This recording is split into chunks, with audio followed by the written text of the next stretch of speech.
전화벨이 울렸을 때 저는 그저 평범한 아침을 보내고 있었습니다. 남편을 떠나보낸 지 정확히 한 달이 되던 날이었지요. 식탁 위에는 식어버린 보리차 한 잔과 아직 정리하지 못한 그이의 안경 하나가 그대로 놓여 있었답니다. 저는 그 안경을 매일 아침 닦았어요. 마치 그가 곧 일어나서 신문을 펼치며 그 안경을 다시 쓸 것처럼요. 그런데 그날 아침, 그 전화 한 통이 제 인생의 마지막 평온을 통째로 무너뜨릴 줄은 정말이지 짐작조차 하지 못했답니다. 수화기 너머에서 들려온 목소리는 조용하고 차분했습니다. 하지만 그 차분함 속에 담긴 한마디 한마디가 마치 한겨울 새벽 바람처럼 제 가슴을 훑고 지나갔어요. 은행 직원이라는 그 사람은 제 남편이 무려 30년 동안 조용히 끌어안고 있었던 빚이 5억 원이라고 말했습니다. 5억 원이요. 평생을 함께 살아온 사람이 저에게 단 한 번도 입 밖에 꺼낸 적 없던 그 숫자가 떠난 지 한 달 만에 제 앞으로 고스란히 돌아왔습니다. 저는 올해 80이 된 순자라고 합니다. 평생을 충청도 어느 작은 마을에서 자라 22에 시집을 와서 58년을 한 사람과 함께 살았답니다. 우리 부부는 한 번도 화려하게 살아본 적이 없어요. 시장에서 콩나물 한 봉지를 살 때도 2번을 들었다 놓았고 1,000원짜리 한 장을 깎으려고 상인 아주머니와 한참을 입씨름하던 그런 평범하다 못해 옹색하기까지 한 부부였지요. 그런데 그런 우리 부부가 5억 원의 빚을 짊어지고 있었다니요. 처음에는 잘못 걸려온 전화인 줄로만 알았습니다. 다시 한번 말씀해 보시라고, 혹시 사람을 잘못 찾으신 게 아니냐고 떨리는 목소리로 거듭 물었어요. 하지만 직원분은 침착하게 그리고 천천히 제 남편의 이름과 생년월일을 또박또박 읽어주셨습니다.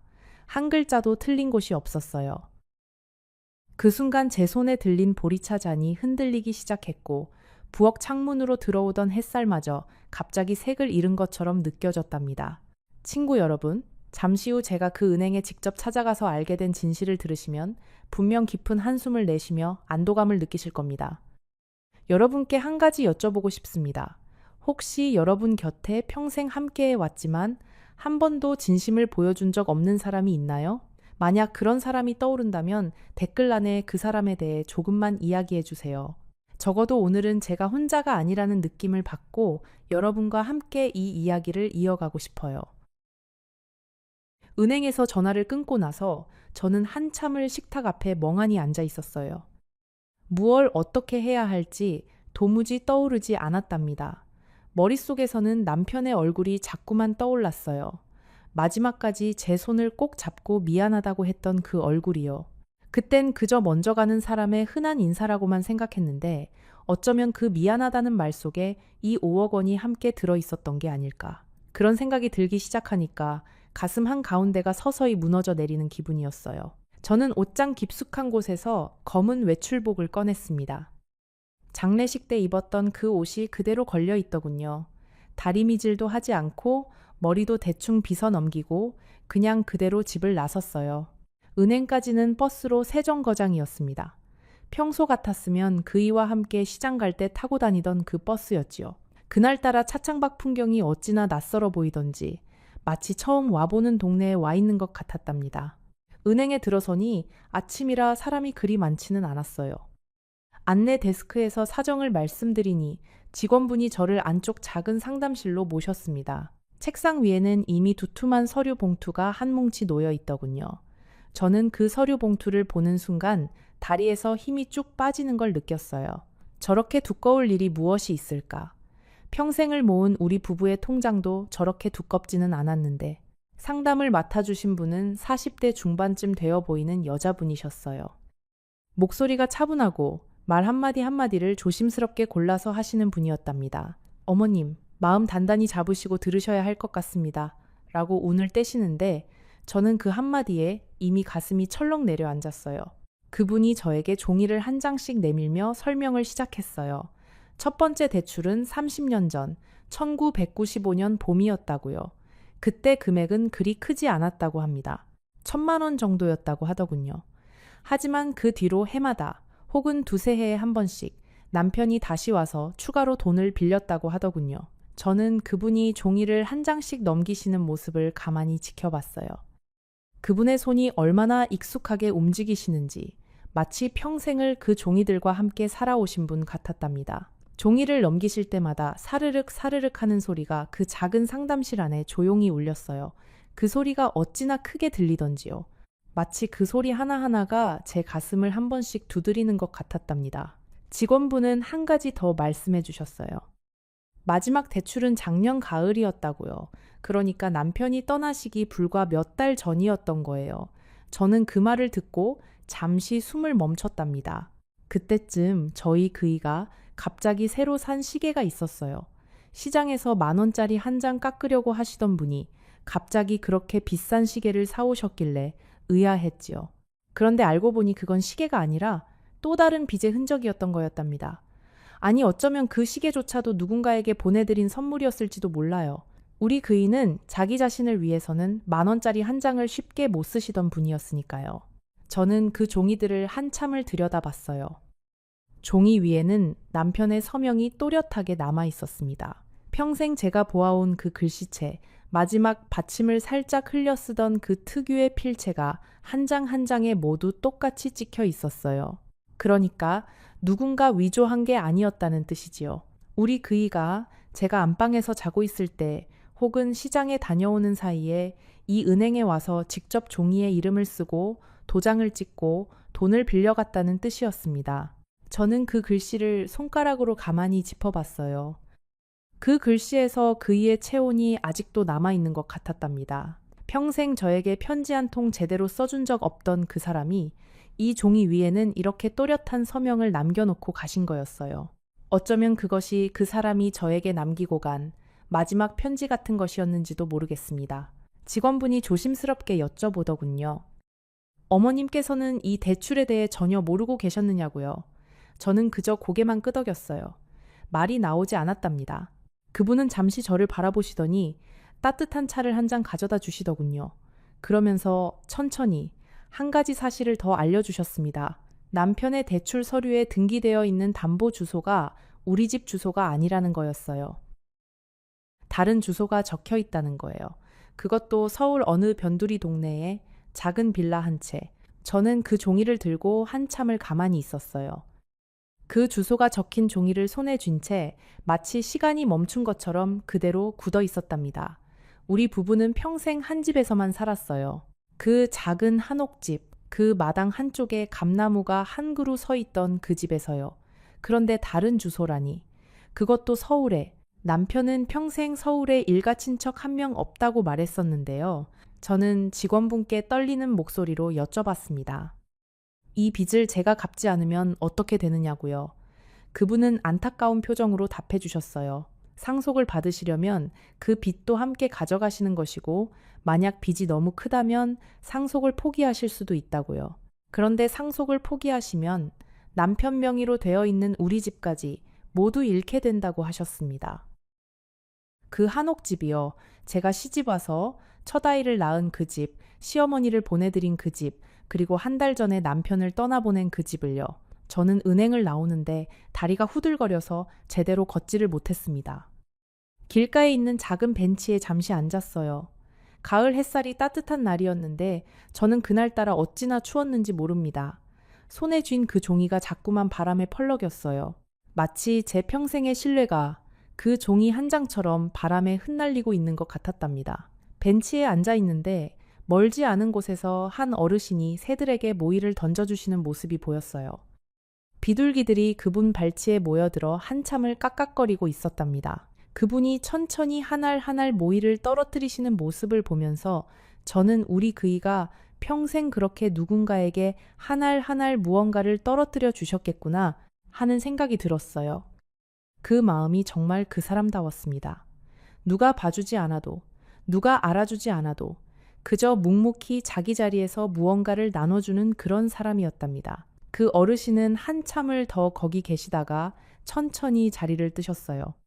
새들은 어느새 다 흩어지고 벤치 주변은 다시 조용해졌습니다.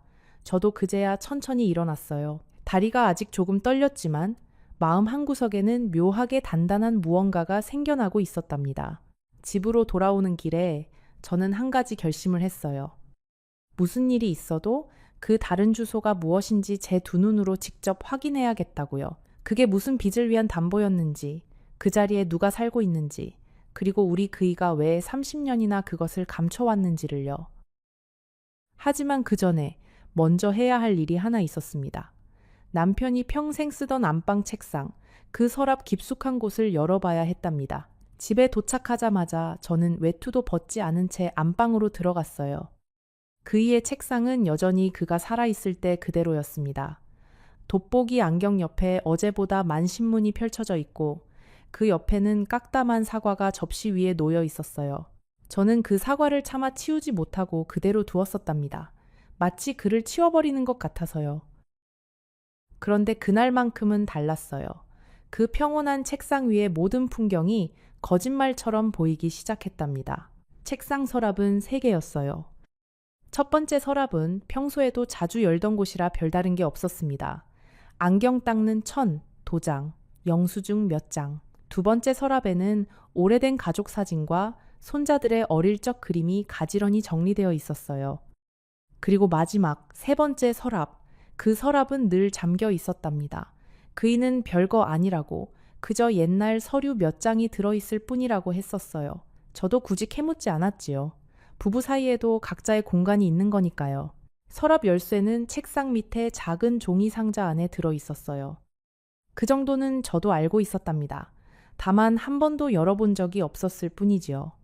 열쇠를 자물쇠에 끼우는데 손이 어찌나 떨리던지요. 마치 도둑질이라도 하는 사람처럼 가슴이 콩닥거렸어요. 그리고 서랍이 천천히 열렸을 때 저는 잠시 숨을 멈췄답니다. 서랍 안에는 작은 나무 상자 하나가 들어 있었어요. 그리고 그 상자 위에는 누렇게 변색된 봉투들이 차곡차곡 쌓여 있었습니다. 봉투마다 날짜가 적혀 있었어요. 1995년부터 2024년까지 거의 매년 빠짐없이요. 저는 그 봉투들을 하나씩 꺼내 펼쳐보았습니다. 안에는 영수증, 송금 내역, 그리고 짧은 편지들이 들어 있었어요. 그 편지들의 수신인은 한결같이 한 사람이었답니다. 미경 씨에게라고요. 그 봉투들을 손에 쥐는데 봉투 끝에서 작은 먼지가 폴폴 일어났어요. 누군가 정성스럽게 쌓아 보관해둔 흔적이었답니다. 봉투마다 약간씩 모서리가 달아있는 것을 보니 우리 그이가 가끔씩 이 서랍을 열고 그 봉투들을 한 번씩 들여다보셨다는 것을 알 수 있었어요.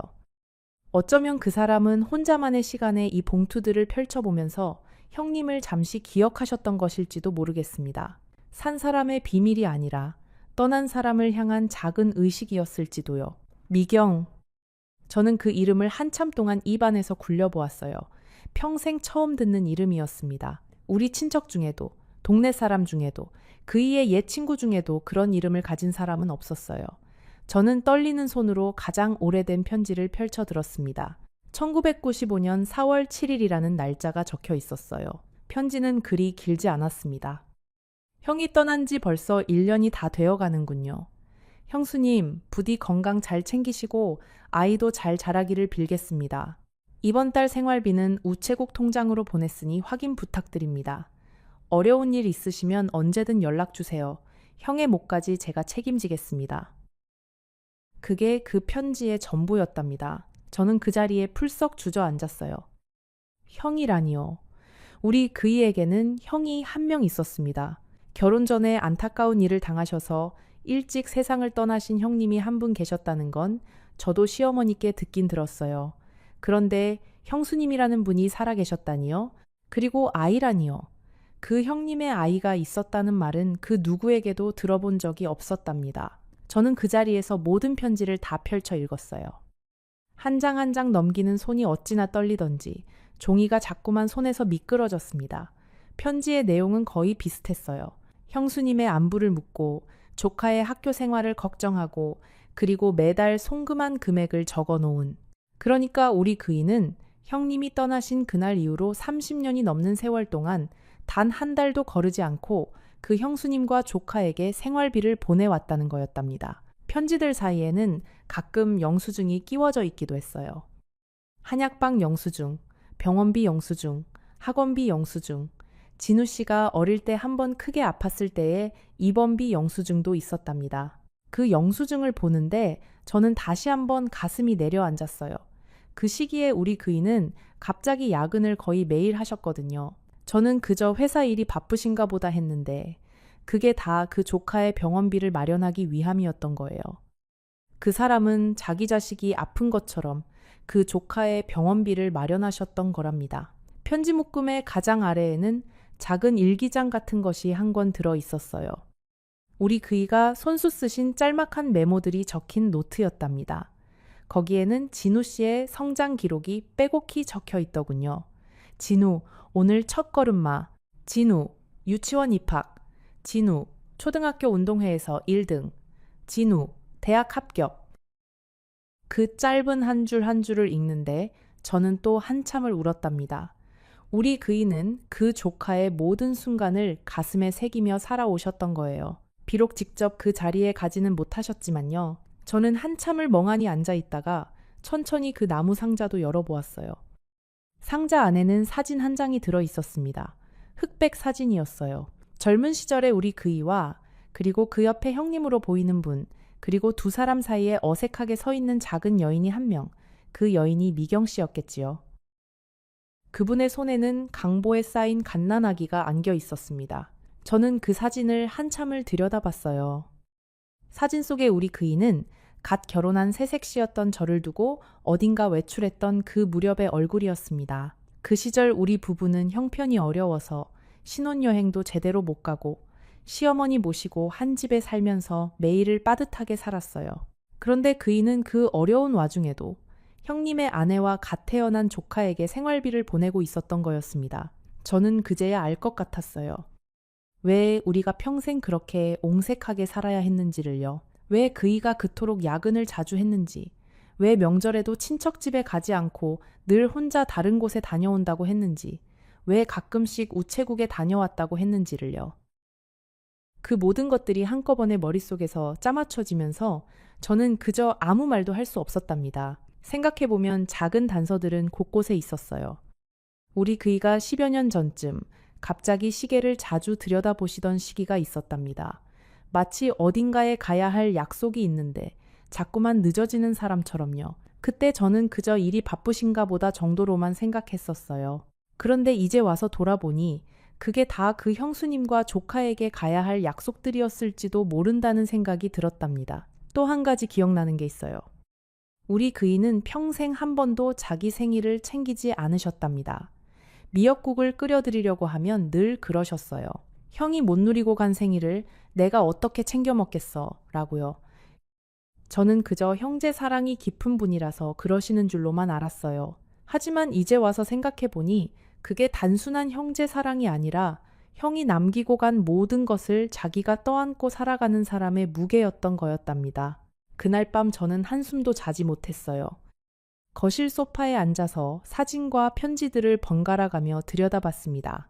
한편으로는 화가 나기도 했어요.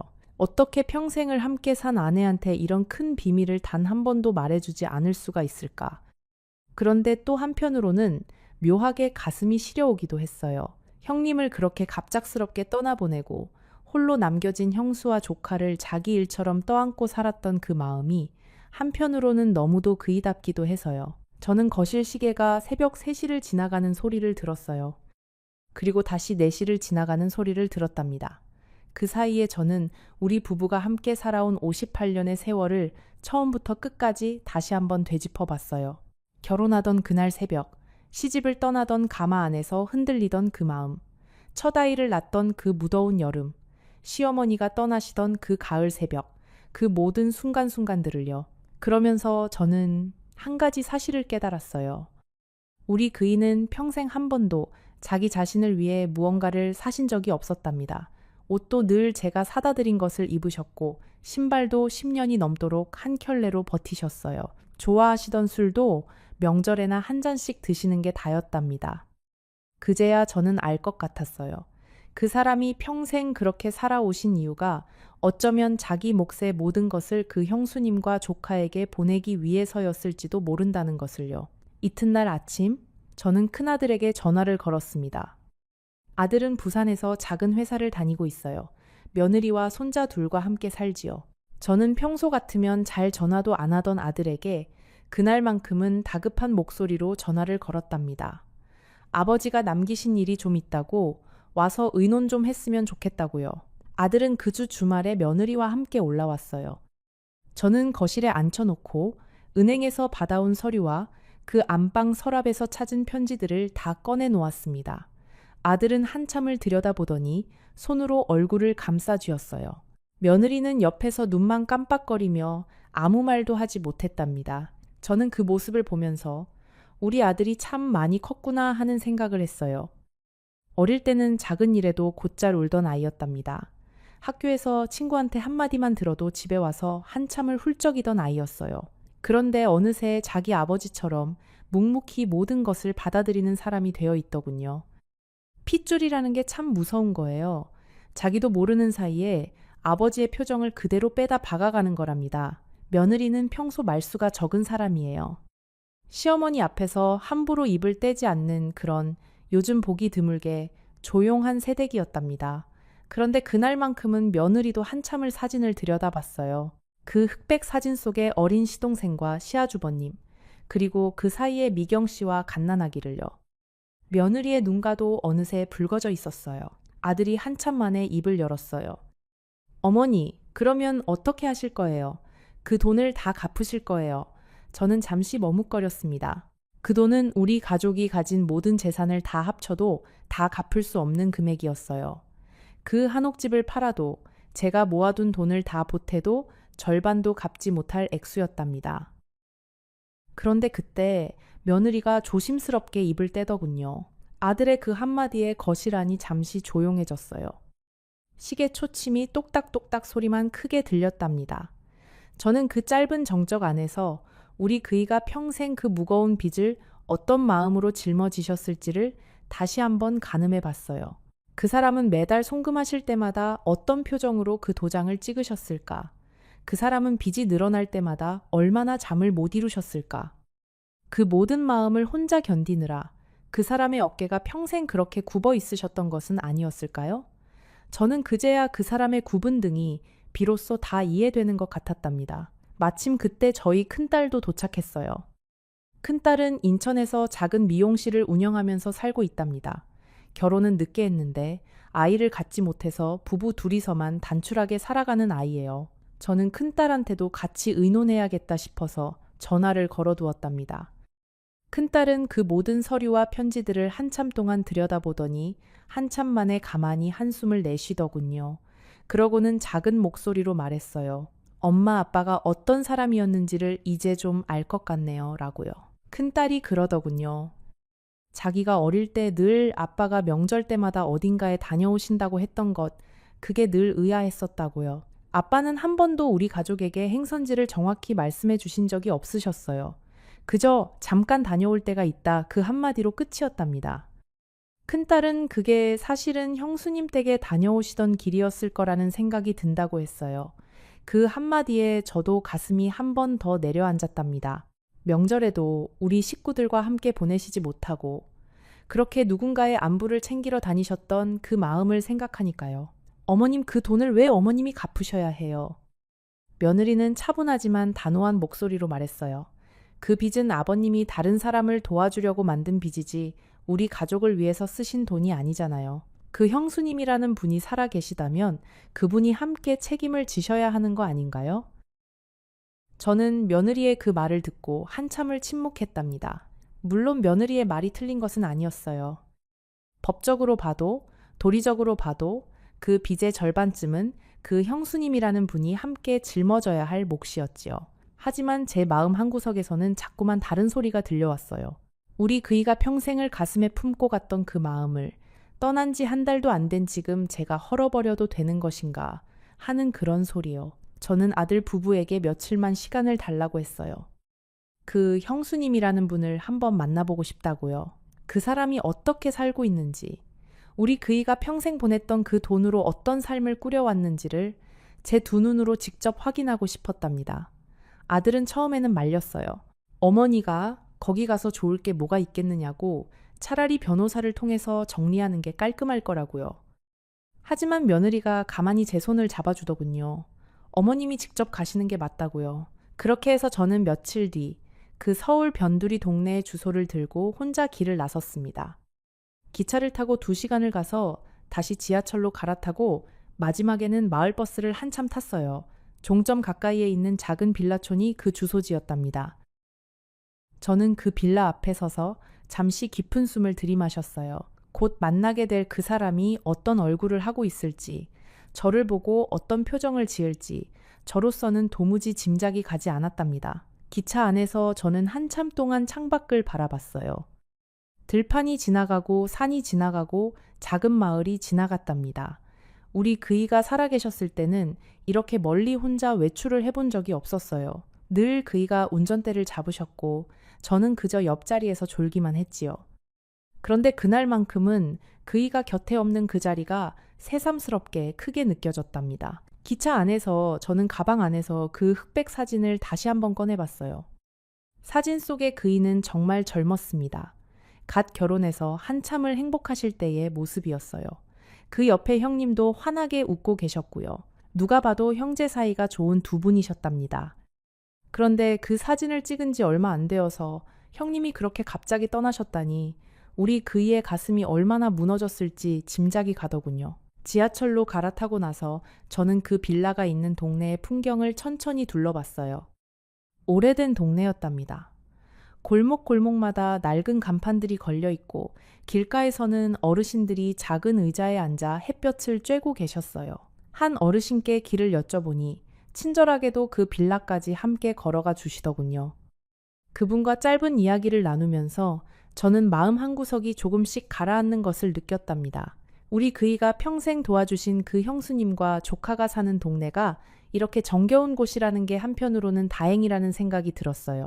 여러분, 잠시 후 그 빌라의 낡은 철문이 열렸을 때 제가 마주한 그 얼굴을 들으시면 아마 마음이 한참 동안 먹먹해지실 거예요.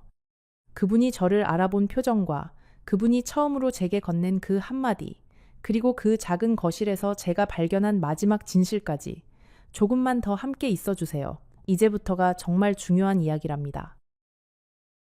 빌라는 3층짜리였어요. 외벽이 누렇게 변색되고 군데군데 페인트가 벗겨진 오래된 건물이었습니다. 저는 종이에 적힌 호수를 한참 들여다보고 천천히 계단을 올라갔어요. 2층 가장 안쪽 집이었답니다. 문 앞에 도착해서도 한참 동안 초인종을 누르지 못하고 서 있었어요. 손가락이 자꾸만 떨려서요. 그러다가 안에서 인기척이 들리더군요. 누군가 슬리퍼를 끌고 걸어 나오는 소리. 그 소리에 저는 비로소 용기를 내서 초인종을 눌렀습니다. 잠시 후 문이 천천히 열렸어요. 그리고 한 여인이 저를 바라보았습니다. 그분은 저보다 5살쯤 어려 보였어요. 머리는 거의 다 새었고 등은 약간 굽어 있었지요. 손에는 묵주가 들려 있었습니다. 그분은 저를 한참 동안 가만히 바라보셨어요. 처음에는 누구신지 모르시는 듯한 표정이었답니다. 그런데 제가 입을 떼기도 전에 그분의 눈이 갑자기 흔들리기 시작했어요. 마치 한참 잊고 있던 무언가가 갑자기 떠오른 사람처럼요. 그분은 떨리는 목소리로 작게 물으셨습니다. 혹시 영수 씨, 형수님 되십니까? 저는 그분의 그 눈을 한참 동안 바라봤어요. 그분의 눈에서 어떤 슬픔이 보였답니다. 평생을 혼자 견뎌오신 분만이 가질 수 있는 그런 깊고 깊은 슬픔이요. 그런데 그 슬픔 안에는 묘하게 따뜻한 무언가도 함께 들어 있었어요. 우리 그이가 평생 그분 곁을 지켜주신 그 흔적이 그분의 눈빛 안에 고스란히 담겨 있는 것 같았답니다. 저는 그분을 처음 보는데도 이상하게 낯설지가 않았어요. 마치 어디선가 한 번쯤 마주친 적이 있는 분 같은 느낌이 들었답니다.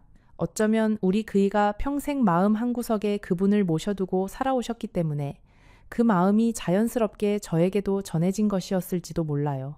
부부라는 게 그런 거잖아요. 한 사람이 평생 품고 있는 무언가가 다른 한 사람의 마음에도 모르는 사이에 스며들어 있는 것이요. 영수. 그것이 우리 그이의 이름이었답니다. 그분이 우리 그이의 이름을 그렇게 부드럽게 부르시는 순간 저는 제가 정말 이곳에 와 있다는 사실이 비로소 실감이 났어요.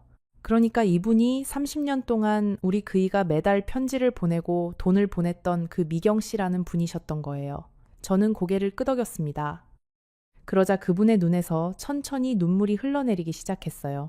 소리도 없이 그저 조용하게요. 그분은 한참 동안 그 자리에 서서 우셨답니다.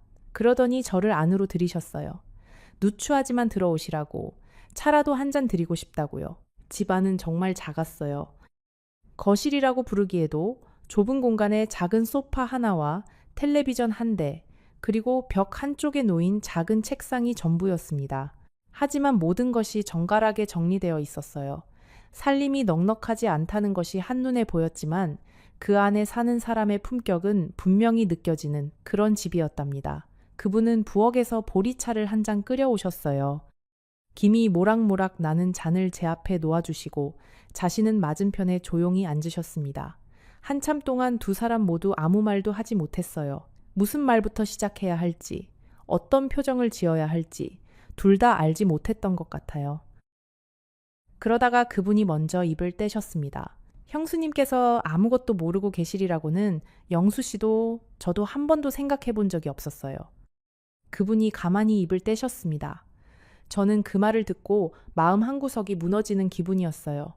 그분은 계속 말씀하셨습니다. 저는 영수 씨가 형수님과 모든 것을 상의하고 그렇게 도와주시는 줄로만 알았답니다. 그렇지 않다면 어떻게 30년이라는 세월을 그렇게 한결같이 도와주실 수 있었겠어요. 저는 그분의 말씀을 들으며 천천히 보리차를 마셨어요. 그 따뜻한 차가 목구멍을 타고 내려가는데 어찌나 쓰던지요. 평생 마셔온 보리차가 그날만큼 쓴맛이 난 적이 없었답니다. 그분은 다시 천천히 이야기를 이어가셨어요. 남편이 떠난 것은 1994년 겨울이었다고 하셨습니다. 작은 트럭을 몰고 시골에서 농산물을 사다 도매로 넘기는 일을 하셨다고 해요. 그날 새벽도 평소처럼 새벽길을 나섰는데 미끄러운 빙판길에서 큰 사고가 났다고 하셨답니다. 그분은 그 이야기를 하시면서도 담담하셨어요. 이미 30년이 넘게 지난 일이라서 슬픔도 어느새 자기 자리를 찾아 가만히 앉아 있는 모양이었어요. 그분은 한참을 가만히 계시다가 다시 말씀을 이어가셨어요. 그날 아침에는 평소보다 일찍 나가셨다고 합니다. 신혼 때 시집을 와서 시작한 그 작은 농산물 도매일이 그때 막 자리를 잡아가고 있던 참이었다고요. 그래서 그분도 별다른 걱정 없이 잘 다녀오시라는 인사만 짧게 하셨다고 합니다. 그런데 그게 마지막이었던 거예요. 부부 사이에 가장 무서운 것이 그렇게 가벼운 인사로 헤어진 뒤 다시는 만나지 못하는 거라고 하시더군요. 저는 그 말을 들으면서 우리 그이가 떠나시던 그 새벽이 떠올랐어요. 우리도 그날 그렇게 평범한 아침 인사로 헤어졌었거든요. 그때 자기는 이미 임신 7개월이었다고 하셨어요. 시댁은 형편이 어려워서 도와줄 처지가 못 되었고 친정도 멀리 떨어져 있어서 의지할 곳이 없었다고 합니다. 그런데 장례가 끝나고 며칠이 지난 어느 날 영수 씨가 집으로 찾아오셨다는 거예요. 그러니까 우리 그이가요. 미경 씨는 그때를 또렷이 기억하고 계셨어요. 한방눈이 펑펑 내리는 날이었다고 합니다. 영수 씨는 그 눈을 다 맞으면서 작은 보따리 하나를 들고 그 집 앞에 서 계셨다고요. 보따리 안에는 따뜻한 죽 한 그릇과 한약방에서 지어오신 임산부 보약이 들어 있었다고 합니다. 자기 형 떠난 형수 챙기는 것이 형의 마지막 부탁이었다고 우리 그이는 그렇게 말씀하셨다고 해요. 미경 씨는 그 죽그릇을 받아들고 한참을 우셨다고 합니다. 그 보따리 하나가 그분의 평생 가장 따뜻한 선물이었다고요. 그이는 그 자리에서 약속을 하셨다고 합니다. 형이 묻다 한 몫을 자기가 책임지겠다고요. 형수도 조카도 절대 굶기지 않겠다고요. 그분은 처음에는 거절하셨다고 해요. 도련님도 이제 막 결혼하셨고 형편도 어려운 줄 아는데 어떻게 그러시느냐고요. 하지만 우리 그이는 고집을 꺾지 않으셨다고 합니다. 그러고는 그 다음 달부터 어김없이 송금을 시작하셨다는 거였어요. 저는 그 이야기를 들으면서 자꾸만 가슴이 메어왔어요. 우리 그이가 어떤 사람이었는지, 어떤 마음으로 평생을 살아왔는지가 그제야 비로소 다 보이는 것 같았답니다. 한편으로는 야속하기도 했어요. 왜 저에게 한마디 말해주지 않았을까? 함께 의논했더라면 저도 한마음이 되어 도왔을 텐데 왜 그토록 무거운 짐을 혼자만 짊어지셨던 걸까요? 그분은 제 표정을 읽으셨는지 조용히 말씀을 이어가셨어요. 영수 씨가 한 번은 그러셨다고 해요.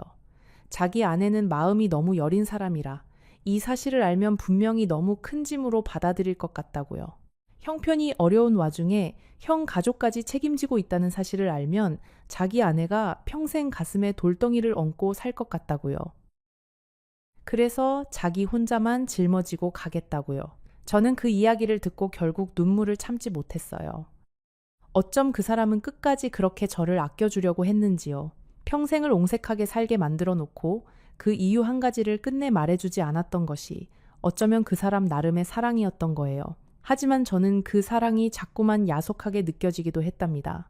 만약 미리 알았더라면, 우리 둘이 함께 그 짐을 나눠줬더라면 어쩌면 우리 살림도, 그 형수님 살림도 조금은 더 편안해졌을지 모르는데요. 그때 현관문이 열리는 소리가 들렸어요. 어머니 다녀왔습니다 하는 굵직한 남자 목소리. 저는 깜짝 놀라 고개를 들었습니다. 들어온 사람은 40대 초반쯤 되어 보이는 남자였어요. 어깨가 다부지고 손에는 무거워 보이는 가방이 들려 있었답니다. 그 남자가 저를 보더니 멈칫하더군요. 그분이 차분히 아들을 부르셨어요. 진우야, 인사드려라. 큰어머니시란다. 저는 그 호칭에 한 번 더 가슴이 쿵 내려앉았답니다. 큰어머니. 그러니까 이 청년이 우리 그이가 평생 책임지고 키워온 조카, 진우라는 아이였던 거예요. 진우 씨는 잠시 어리둥절한 표정으로 저를 바라봤어요. 큰어머니라는 호칭이 자기에게 무슨 의미인지 한 번에 이해되지 않는 것 같았답니다. 그러더니 천천히 가방을 내려놓고 정중하게 고개를 숙여 인사를 하셨어요. 처음 뵙겠습니다. 라고요. 그 한마디가 어찌나 마음을 후벼 파던지요. 저는 진우 씨를 한참 동안 바라봤어요. 그 청년의 얼굴 한쪽에서 우리 그이의 옛 모습이 어렴풋이 보이는 것 같았답니다. 콧날이 그랬어요. 그리고 웃을 때 입꼬리가 한쪽만 살짝 올라가는 것이 영락없이 그이를 닮아 있었어요. 핏줄이라는 게 참 신기하다는 생각이 들었답니다. 그분은 진우 씨에게 차근차근 설명해 주셨어요. 영수 큰아버지가 한 달 전에 돌아가셨다는 사실, 그리고 그 큰아버지께서 평생 우리에게 도움을 주셨던 분이라는 사실, 그리고 큰아버지께는 사실 형수님이 있으셨다는 사실까지요. 진우 씨는 이야기를 듣는 내내 점점 얼굴이 굳어갔어요. 그러더니 마지막에는 두 손으로 얼굴을 감싸쥐고 한참 동안 아무 말도 하지 못하셨습니다. 진우 씨가 천천히 입을 떼더군요. 어머니, 저는 그 큰아버지께서 그저 먼 친척 어른이신 줄로만 알고 살았는데요. 어떻게 그런 큰 은혜를 입고 살면서 저는 한 번도 제대로 인사를 드리러 가본 적이 없었네요. 진우 씨의 목소리가 가늘게 떨렸어요. 저는 그 모습을 보면서 우리 그이가 정말 좋은 사람이었구나 하는 생각을 다시 한번 했답니다. 그분이 부엌으로 들어가시면서 잠시 자리를 비워주셨어요. 저는 진우 씨와 둘이 거실에 남았습니다. 그 청년이 조심스럽게 입을 떼더군요. 큰어머니, 정말 죄송합니다. 저희 때문에 큰어머니께서 평생 모르고 사셨을 그 짐을 이제 와서 알게 되시고 또 짊어지셔야 한다는 게요. 저는 고개를 저었어요. 자네 잘못이 아니라네. 그것은 우리 어른들 사이의 일이었으니까. 진우 씨는 자신의 이야기를 천천히 들려주셨어요. 어려운 형편 속에서도 어머니께서 자기를 정성껏 키워주셨다는 것, 큰아버지께서 보내주신 돈으로 어머니께서 작은 분식집을 운영하셨다는 것, 그 분식집에서 번 돈과 큰아버지의 도움으로 자기가 대학교까지 다닐 수 있었다는 것, 그리고 지금은 작은 회사에 다니며 결혼을 앞두고 있다는 것까지요. 진우 씨는 어릴 적 이야기도 들려주셨답니다. 학교에서 친구들이 아버지 이야기를 할 때마다 자기는 늘 구석으로 가서 책만 들여다봤다고요. 어머니께서 그런 모습을 보시고는 밤마다 등을 토닥여 주시면서 너에게는 큰아버지가 계신다고, 그분이 비록 자주 못 오시지만 너를 누구보다 아껴주신다고 말씀해 주셨다고 합니다. 그래서 자기는 큰아버지를 한 번도 직접 뵌 적 없으면서도 마음속에서는 아주 가까운 분으로 느끼며 자랐다고 하셨어요. 그 말을 들으면서 저는 우리 그이가 정말 한 사람의 인생을 통째로 지켜주셨구나 하는 생각이 들었답니다. 진우 씨가 한 가지 더 말씀해 주셨어요. 자기가 대학에 합격하던 날, 큰아버지께서 어머니께 보낸 편지가 있었다고 합니다. 그 편지는 어머니께서 지금도 소중히 간직하고 계신다고요. 미경 씨가 안방에서 그 편지를 가지고 나오셔서 저에게 보여주셨어요. 누렇게 변색된 편지지 위에 우리 그이의 그 익숙한 글씨체가 적혀 있었답니다. 형수님, 진우가 드디어 대학생이 되었다는 소식 정말 감사합니다. 형님이 살아 계셨더라면 누구보다 기뻐하셨을 텐데요. 부족하지만 입학금에 보태시라고 조금 더 보내드립니다. 진우에게는 절대 부담 갖지 말라고 전해주세요. 저는 그 편지를 손에 들고 한참을 울었답니다. 그 편지의 마지막 줄에는 우리 그이가 평생 한 번도 다른 곳에 쓰신 적 없는 말이 적혀 있었어요. 형수님, 진우가 잘 자라주어서 정말 고맙습니다. 라고요. 그 짧은 한 줄을 읽는데 저는 우리 그이가 왜 그토록 평생 무리하게 일을 하셨는지가 그제야 다 이해가 되더군요. 그 사람에게 진우 씨는 단순한 조카가 아니라 형님이 남기고 가신 마지막 흔적이었던 거예요. 그래서 그 흔적을 무슨 일이 있어도 지켜내고 싶으셨던 거랍니다. 저는 진우 씨에게 한 가지 부탁을 드렸어요. 시간이 되시면 한번 우리 그이가 잠들어 계신 곳에 함께 가주시지 않겠느냐고요. 그분이 직접 보지 못하셨던 그 조카가 이제는 이렇게 든든하게 자란 모습을 잠시라도 보여드리고 싶다고요. 진우 씨는 그 자리에서 고개를 끄덕여 주셨답니다. 큰어머니, 제가 진작에 그렇게 했어야 했는데요. 그 말씀 너무 늦게 받아 죄송합니다. 라고 하시면서요.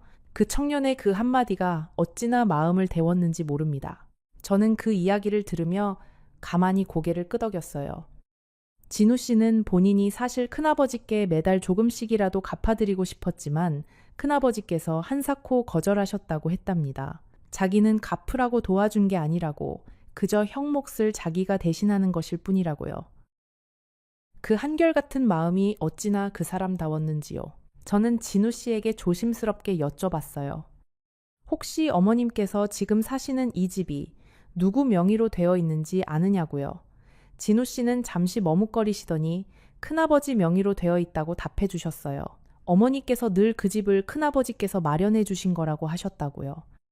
저는 그제야 모든 퍼즐이 맞춰지는 기분이었답니다. 그 빌라가 바로 은행 서류에 적혀 있던 그 담보 주소였던 거예요. 우리 그이는 형수와 조카를 위한 작은 보금자리를 마련해 주려고 그 빌라를 자기 명의로 사신 거였습니다. 그리고 그 빌라를 담보로 다시 대출을 받아서 형수의 분식집 운영 자금과 조카의 학비를 댄 것이었어요. 처음에는 작은 금액이었지만 형수의 분식집이 한때 어려워졌을 때, 또 조카가 큰 병에 걸렸을 때, 우리 그이는 그때마다 추가 대출을 받아 그 위기들을 막아주신 거였답니다. 그러니까 5억 원이라는 그 돈은 단순한 빚이 아니었어요. 그 한 푼 한 푼이 다 누군가의 위기를 막아준 돈이고 누군가의 꿈을 이어준 돈이었던 거예요. 우리 그이는 그 무거운 짐을 평생 혼자 짊어진 채 단 한 번도 자랑하지 않고 단 한 번도 생색내지 않고 그저 묵묵히 그 길을 걸어오신 거였답니다. 저는 진우 씨의 손을 가만히 잡았어요. 그 청년의 손이 어찌나 따뜻하던지요. 마치 우리 그이의 손을 다시 잡고 있는 것 같은 기분이 들었답니다. 저는 그 자리에서 결심했어요. 이 사람들과 척을 지지는 않겠다고요. 우리 그이가 평생 지켜온 그 약속을 떠난 지 한 달 만에 제가 무너뜨리지는 않겠다고요. 그분이 다시 거실로 들어오셨을 때 저는 차분히 입을 떼었어요. 미경 씨, 한 가지 부탁이 있어요. 그분이 의아한 표정으로 저를 바라보셨답니다. 저는 천천히 말을 이어갔어요. 우리 그이가 평생 지켜온 그 마음을 저도 같이 지키고 싶어요. 다만 한 가지만 함께 의논해서 결정하고 싶답니다. 그 자리에서 우리 셋은, 그러니까 저와 미경 씨, 그리고 진우 씨는 오랜 시간 이야기를 나눴어요. 어떻게 하면 그 빚을 함께 정리할 수 있을지요. 그 빌라를 정리해서 일부 갚고 우리 한옥집에서 일부를 보태고 진우 씨가 직장을 다니면서 매달 조금씩 갚아나가는 방법까지요. 무엇보다 중요한 것은 그 누구도 길거리에 나앉지 않도록 하는 것이었습니다. 미경 씨도 진우 씨도 그리고 저도요. 저는 그날 밤 늦게서야 집으로 돌아왔어요. 기차 안에서 창밖으로 흘러가는 풍경을 보며 저는 한참을 울었답니다. 옆자리에 앉아 계시던 젊은 분이 슬쩍 휴지를 건네주시기도 했어요. 그 친절이 어찌나 고맙던지요. 저는 그 휴지로 눈물을 닦으면서 마음 한구석에서는 묘하게 따뜻한 무언가가 차오르는 것을 느꼈답니다. 집에 도착해서 저는 가장 먼저 안방으로 들어갔어요. 그이의 책상 앞에 앉아서 그 빈 의자를 한참 동안 바라봤습니다. 거기 그 사람이 앉아 있는 것 같았어요. 늘 그러셨던 것처럼 신문을 펼쳐놓고 돋보기를 코끝에 걸치고서요. 저는 그 빈 의자에 대고 작게 속삭였답니다. 여보, 왜 그렇게 무거운 짐을 혼자만 짊어지셨어요? 함께 짊어졌으면 더 가벼웠을 텐데요. 물론 답이 돌아오지는 않았어요. 답이 돌아올 리가 없었지요. 하지만 저는 그 의자 위 어딘가에 그이가 살짝 미소 짓고 앉아 계실 것만 같았답니다. 평생을 그렇게 미안한 표정으로 저를 바라보던 그 사람이 이제는 좀 가벼운 표정으로 저를 바라보고 있을 것만 같았어요. 다음 날 아침 저는 다시 아들에게 전화를 걸었습니다. 그리고 어제 있었던 일을 차근차근 다 이야기해 주었어요. 큰아버지가 평생 어떤 마음으로 사셨는지, 그 형수님과 조카가 어떻게 살아오셨는지, 그리고 제가 어떤 결정을 했는지를요. 아들은 한참을 듣고만 있더니 마지막에 가만히 말하더군요. 어머니가 결정하신 거라면 저는 따르겠습니다. 며느리도 전화기 너머에서 한마디 보태주었어요. 어머님, 저도 처음에는 마음이 복잡했는데요. 막상 그 이야기를 다 듣고 보니까 아버님이 어떤 분이셨는지 좀 더 잘 알게 된 것 같아요. 그분이 평생 지키신 그 마음, 어머님께서 함께 지켜드리시는 것도 정말 멋진 일이라고 생각해요. 그 말이 어찌나 고맙던지요. 물론 그 모든 일을 정리하는 데에는 오랜 시간이 걸렸어요. 변호사 한 분을 모셔서 자문을 받고 은행과도 여러 차례 이야기를 나누고 미경 씨와 진우 씨와도 수없이 만나서 의논을 거듭했답니다. 그 빌라는 결국 정리하기로 결정했어요. 다행히 그 동네 시세가 그동안 많이 올라서 빌라를 정리한 돈으로 빚의 절반 가까이를 갚을 수 있었습니다. 변호사님은 정말 좋은 분이셨어요. 우리 작은아들 친구분이셨답니다. 그분이 저희 가족 사정을 들으시고는 자문료를 한 푼도 받지 않으시겠다고 하셨어요. 큰어머님께서 이런 일을 혼자 감당하시는 게 마음에 걸리신다고요. 세상에는 정말 따뜻한 사람들이 곳곳에 있다는 것을 저는 그때 다시 한번 느꼈답니다. 우리 그이가 평생 베풀어 오신 마음이 이렇게 다시 돌고 돌아서 저에게 돌아오고 있는 것 같았어요. 은행에서도 사정을 들으시고는 일부 이자를 감면해 주시기로 했어요. 처음에 저에게 전화를 주셨던 그 40대 직원분이 우리 사정을 위로 잘 보고해 주셨다고 합니다. 그분이 저에게 따로 전화를 주시기까지 했답니다. 어머님, 너무 마음 무거워하지 마세요. 우리 은행에서도 어머님 사정을 최대한 배려해 드리겠습니다. 라고요. 그 한마디가 어찌나 큰 위로가 되던지요. 세상의 모든 사람이 차갑지만은 않다는 것을 저는 그분의 그 한마디로 다시 한번 느꼈답니다. 저는 한옥집의 한쪽 별채를 정리하기로 했어요. 그 별채는 시어머니께서 쓰시던 곳이었는데 그분이 떠나신 뒤로는 줄곧 비어있던 곳이었답니다. 그 별채와 마당 한쪽을 떼어서 작은 셋집으로 임대해 두기로 했어요. 그 임대료로 매달 빚의 이자를 갚아 나가기로 했답니다. 처음에 그 별채를 정리하실 때는 마음이 많이 무거웠어요. 시어머니께서 쓰시던 그 자리에 다른 분이 들어오신다는 게 어색하게 느껴졌답니다. 하지만 막상 새를 들어오신 분이 젊은 부부였는데요. 그분들이 어찌나 살가운지요. 아이가 둘 있는 가정이었는데 그 아이들이 마당에서 뛰어노는 소리가 들릴 때마다 저는 마음이 한결 편안해졌어요. 빈집보다는 사람 사는 소리가 들리는 게 훨씬 좋답니다. 우리 그이도 분명히 좋아하실 거예요. 평생 사람을 좋아하시던 분이었으니까요. 진우 씨는 결혼식을 한 해 미루셨어요. 결혼 자금을 모두 큰아버지의 빚 갚는 데에 보태시겠다고 하셨답니다. 저는 처음에는 말렸어요. 자네 인생에 큰 일을 미루지 말라고요. 하지만 진우 씨가 한사코 고집을 부리시더군요. 큰아버지께서 자기에게 베푸신 것을 생각하면 결혼식 한 해 미루는 것은 일도 아니라고요. 그 청년의 마음이 어찌나 갸륵하던지요. 미경 씨도 그 분식집을 정리하시고 작은 반찬 가게로 업종을 바꾸셨어요. 그분도 이제 연세가 있으셔서 큰 가게를 꾸리시는 게 힘에 부치셨다고 합니다. 작은 가게에서 매일 정성껏 만드는 반찬을 동네 분들께 파시면서 한 푼 한 푼 보태신다고 하셨어요. 가끔 저에게도 직접 만드신 반찬을 보내주시곤 했답니다. 그 반찬을 받을 때마다 저는 우리 그이가 평생 보냈을 그 마음의 무게를 새삼 느꼈어요. 미경 씨께서 보내주시는 반찬은 종류도 다양했어요. 깻잎장아찌, 멸치볶음, 무생채, 그리고 그분이 직접 담그신 김치까지요. 그 김치 한 보시기를 꺼내 먹을 때마다 저는 그분의 평생을 한 입씩 받아 먹는 기분이었답니다. 그분이 평생 그 작은 부엌에서 새벽마다 일어나 형편없는 살림을 끌어안고 아들 하나만 보고 살아오신 그 시간들이 그 김치 한 보시기 안에 다 담겨 있는 것 같았어요. 저는 그 반찬을 절대 한 번에 다 먹지 않았답니다. 조금씩, 아주 조금씩만 꺼내 먹으면서 그분과의 인연을 오래오래 음미하고 싶었어요. 저는 답례로 우리 마당에서 직접 따낸 감을 한 상자씩 보내드렸어요. 우리 마당의 그 감나무는 시어머니께서 시집 오실 때 함께 가져오신 어린 묘목이었답니다. 그 묘목이 어느새 자라서 마당의 절반을 차지할 만큼 큰 나무가 되었어요. 가을마다 어찌나 감이 주렁주렁 열리는지요.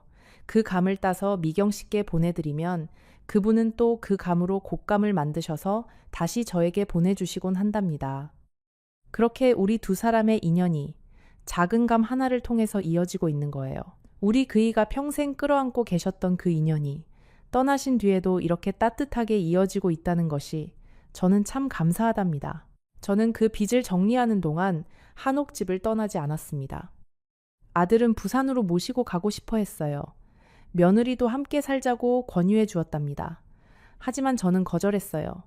이 집에서 우리 그이의 흔적과 함께 살고 싶다고요.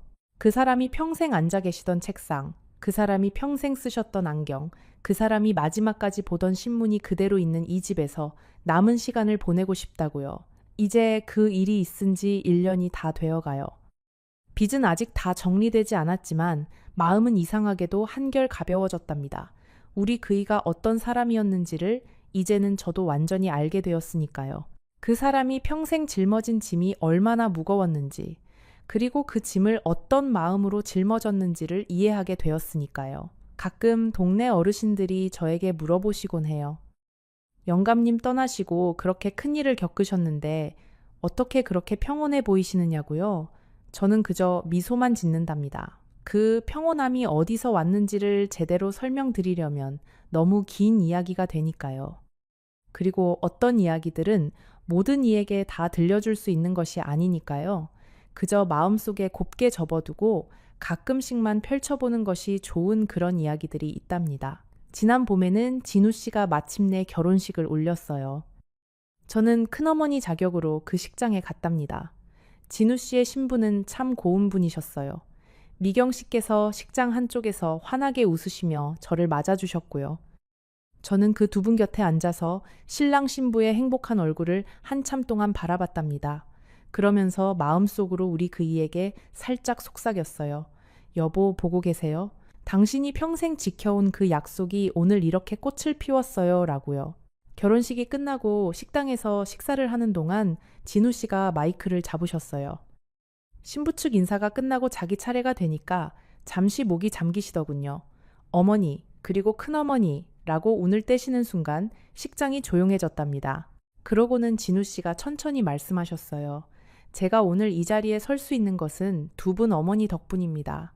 한 분은 평생 저를 키워주신 어머니, 그리고 또 한 분은 제가 한 번도 직접 뵌 적 없지만 평생 저를 지켜주신 큰아버지의 아내이신 큰어머니.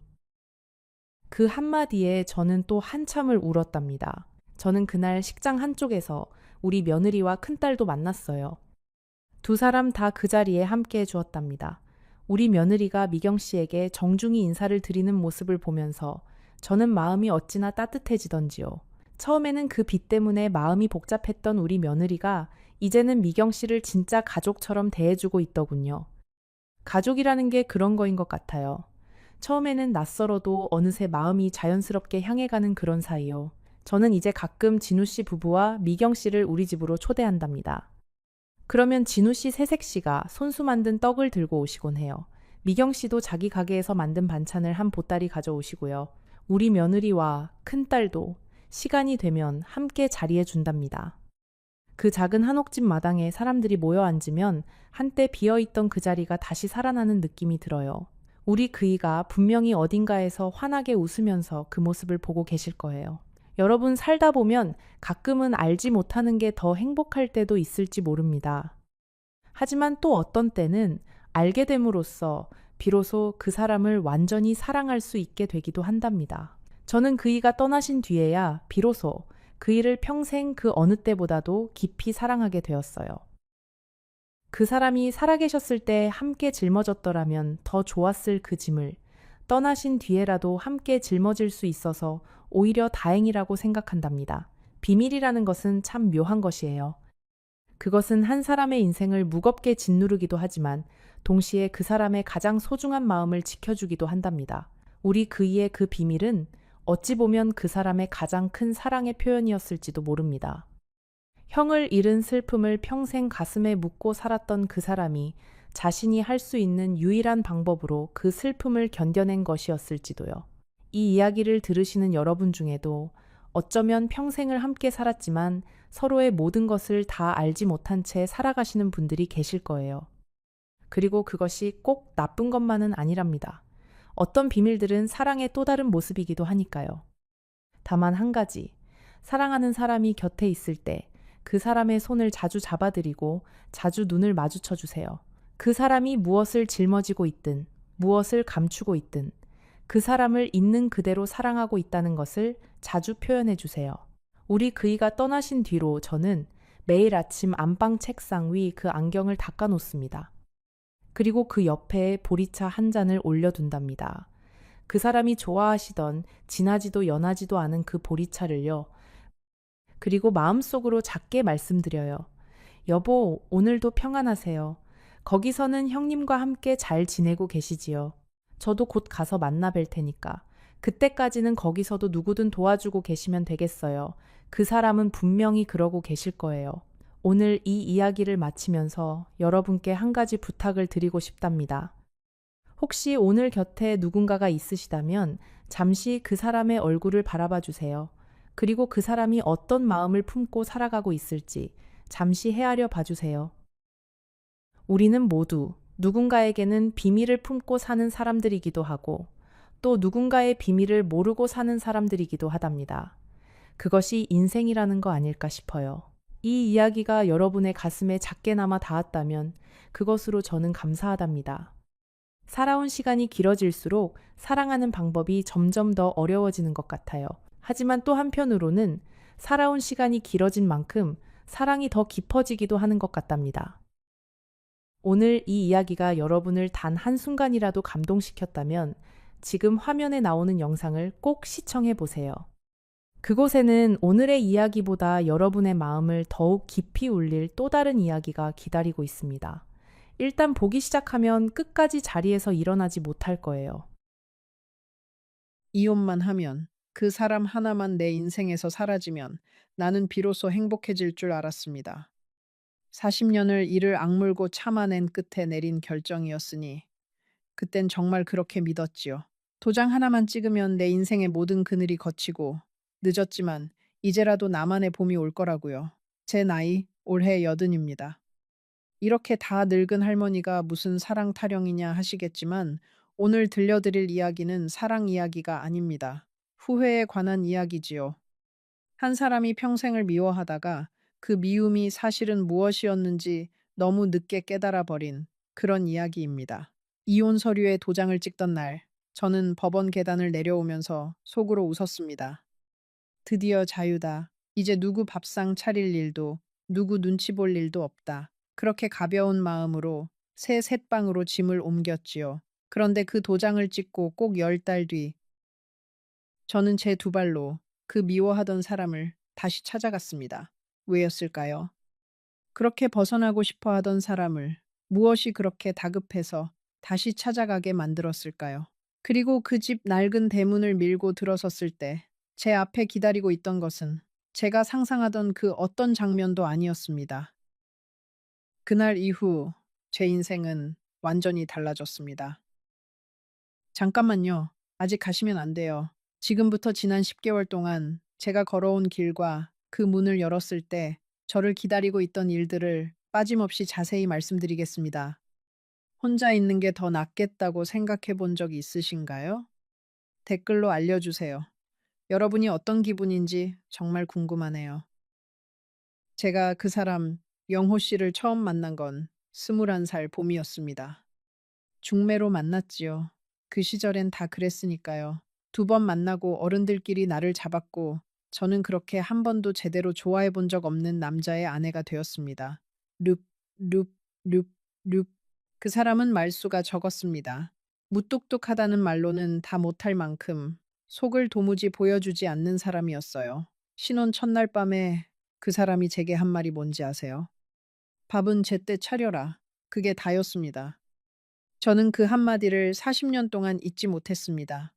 사랑한다는 말은커녕 고맙다는 말 한마디 들어본 기억이 손에 꼽았으니까요. 그래도 저는 참았습니다. 그때 여자들은 다 그렇게 살았으니까요. 시부모 모시고 아이 낳아 키우고 새벽같이 일어나 아궁이에 불을 지피고 그 사람 양말 한 짝까지 손으로 빨았습니다. 시어머니는 며느리를 사람이 아니라 일하는 손으로 여기셨고 저는 그 집에서 제 이름을 잃어버렸지요. 순자가 아니라 그저 아가, 며느라, 나중엔 준영 엄마로만 불렸습니다. 시집 온 첫 해 추석을 저는 평생 잊지 못합니다. 명절이 다가오면 시어머니는 사흘 전부터 저를 부엌에 붙들어 앉혔습니다. 새벽부터 밤까지 전을 부치고 송편을 빚고 차례 음식을 산더미처럼 차렸지요. 손이 퉁퉁 붓고 허리가 끊어질 것 같아도 힘들다는 말은 입 밖에 낼 수 없었습니다. 그런 말을 꺼냈다간 요즘 젊은 것들은 버릇이 없다는 핀잔이 돌아왔으니까요. 차례를 지내고 나면 시아버지와 영호 씨를 비롯한 남자들은 안방에 둘러앉아 음식을 먹으며 이야기를 나눴습니다.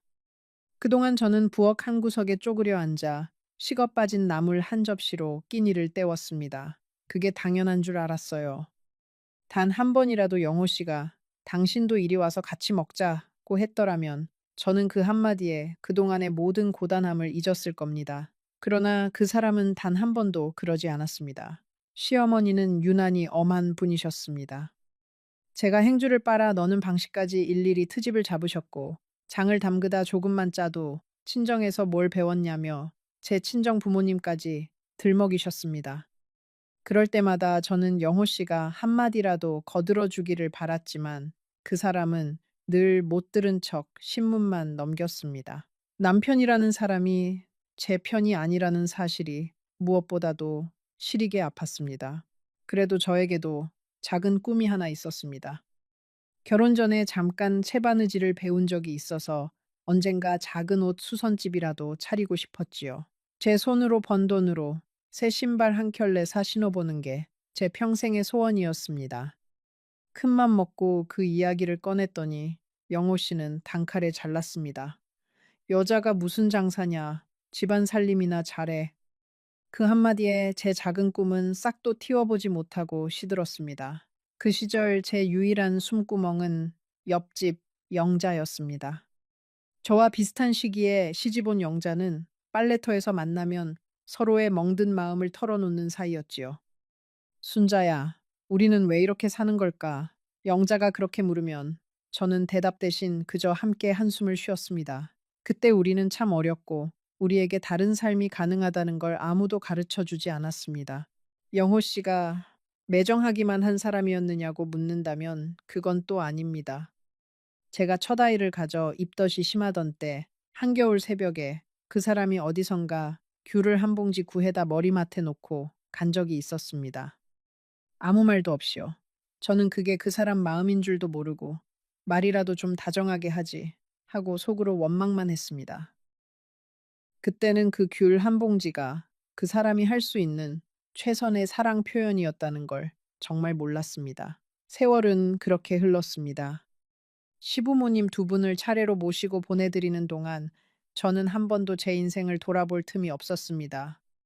새벽이면 일어나 연탄을 갈고 도시락을 싸고 빨래를 삶고 밤이면 떨어진 옷을 기웠습니다. 그렇게 하루하루를 버티다 보니 어느새 거울 속에는 주름진 중년의 여자가 서 있었습니다. 청춘이 언제 지나갔는지도 모른 채 말이지요. 영호 씨는 밖에서는 점잖은 사람이었습니다. 동네 사람들은 다 그 일을 성실하고 반듯한 사람이라 했지요. 그런데 집에 들어오면 입을 닫았습니다. 하루 종일 같이 있어도 열 마디를 안 했어요. 제가 무슨 말을 하면 쓸데없는 소리 한마디로 잘라버렸고 아이들 일도 다 제 몫이었습니다. 기쁜 일이 있어도 같이 웃어주지 않았고 제가 아파 누워 있어도 약 한 봉지 사다 주는 법이 없었습니다. 가장 서러웠던 건 둘째를 잃었을 때였습니다. 뱃속에서 7달을 키운 아이를 그렇게 보내고 저는 며칠을 식음을 전폐하고 울었습니다.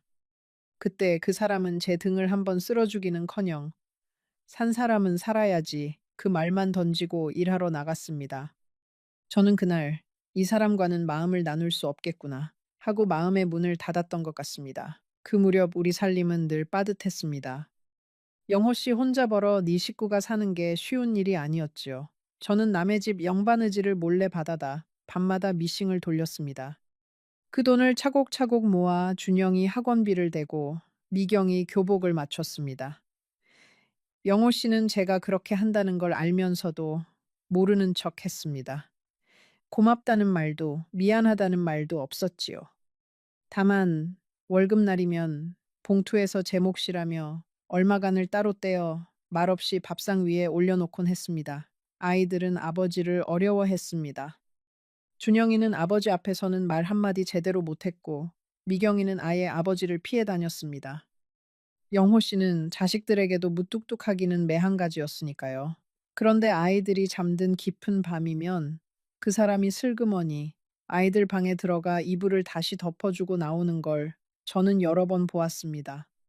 낮에는 그렇게 차가운 사람이 밤에는 그렇게 조심스러운 손길을 가진 사람이라는 걸 그때는 저만 알고 있었지요. 준영이가 고등학교에 들어가던 해 그 사람이 다니던 공장이 어려워져 한동안 일을 쉰 적이 있었습니다. 그 몇 달 동안 영호 씨는 부쩍 말이 없어졌고 밤마다 잠을 이루지 못하고 마당에 나가 담배를 태웠습니다. 가장으로서 식구들을 못 먹여 살릴까봐 그 무거운 짐을 혼자 지고 끙끙 앓았던 거지요. 그런데 저는 그때 그 사람의 등을 한 번도 다독여주지 못했습니다. 저 역시 제 서러움에 갇혀 그 사람의 외로움을 들여다볼 마음의 여유가 없었으니까요. 지금 와서 생각하면 우리는 둘 다 외로웠습니다. 한 지붕 아래, 한 이불을 덮고 자면서도 각자의 외로움 속에 갇혀 서로에게 손을 내밀 줄을 몰랐습니다.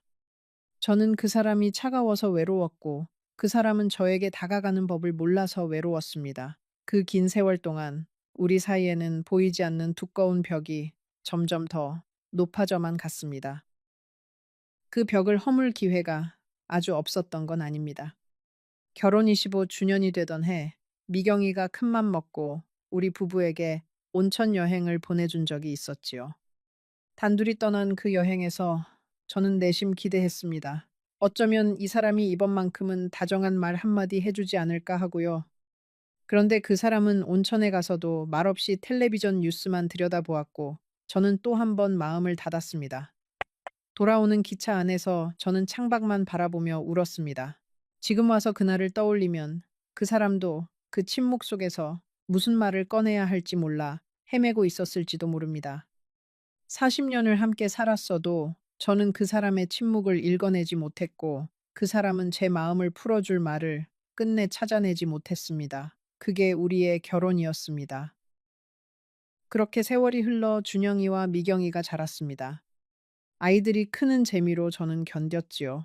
준영이가 대학에 붙던 날, 미경이가 시집 가던 날, 그 사람은 여전히 무덤덤했지만 저는 혼자라도 기뻤습니다.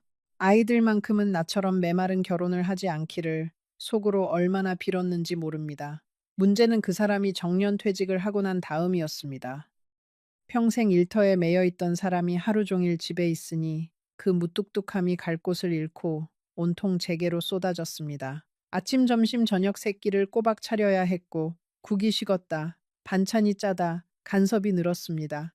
텔레비전 앞에 종일 앉아 리모컨만 쥐고 있으면서 제가 친구라도 만나러 나가려 하면 못마땅한 얼굴을 했지요. 그 무렵 저는 거울 속에 제 얼굴을 보다가 문득 그런 생각이 들었습니다. 나는 누구지? 나는 평생 무엇을 위해 산 거지? 남편을 위해, 자식을 위해, 시부모를 위해 살았는데 정작 순자라는 사람을 위해 산 날은 단 하루도 없었구나. 그 생각이 한번 들기 시작하니 멈출 수가 없었습니다. 친구들 중에 먼저 혼자가 된 이들이 덜어 있었습니다. 누구는 남편을 먼저 보내고 누구는 황혼 이혼을 했지요. 그런데 그 친구들이 어찌나 홀가분해 보이던지요.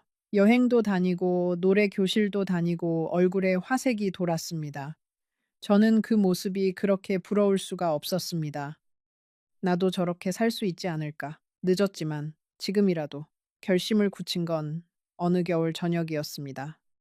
제가 감기 몸살로 끙끙 앓으며 누워 있는데 그 사람이 방문을 빼꼼 열더니 한다는 소리가 저녁은 안 차리냐였습니다. 저는 그 순간 40년 동안 쌓였던 무언가가 안에서 툭 하고 끊어지는 소리를 들었습니다. 아, 이 사람에게 나는 끝까지 밥상이었구나. 사람이 아니라 다음 날 저는 자식들을 불러 앉혔습니다. 엄마, 아버지랑 이혼할란다. 준영이는 펄쩍 뛰었습니다. 엄마, 이 나이에 무슨 망신이에요. 남들이 뭐라 하겠어요. 며느리는 옆에서 입을 꾹 다물고 눈치만 봤고, 미경이는 그래도 제 손을 잡아주더군요. 엄마 하고 싶은 대로 해. 엄마도 이제 좀 행복해야지. 그 말 한마디에 저는 또 눈물이 났습니다. 영호 씨는 의외로 순순히 도장을 찍었습니다. 제가 이혼 이야기를 꺼냈을 때 그 사람은 한참을 말없이 천장만 바라보았습니다. 그러더니 짧게 한마디 했어요. 그래, 네 뜻대로 해라.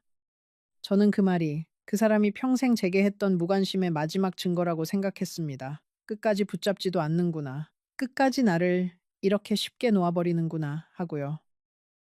지금 와서 생각하면 그 천장을 바라보던 긴 침묵 속에 무엇이 들어 있었는지 저는 그때 조금도 헤아리지 못했습니다.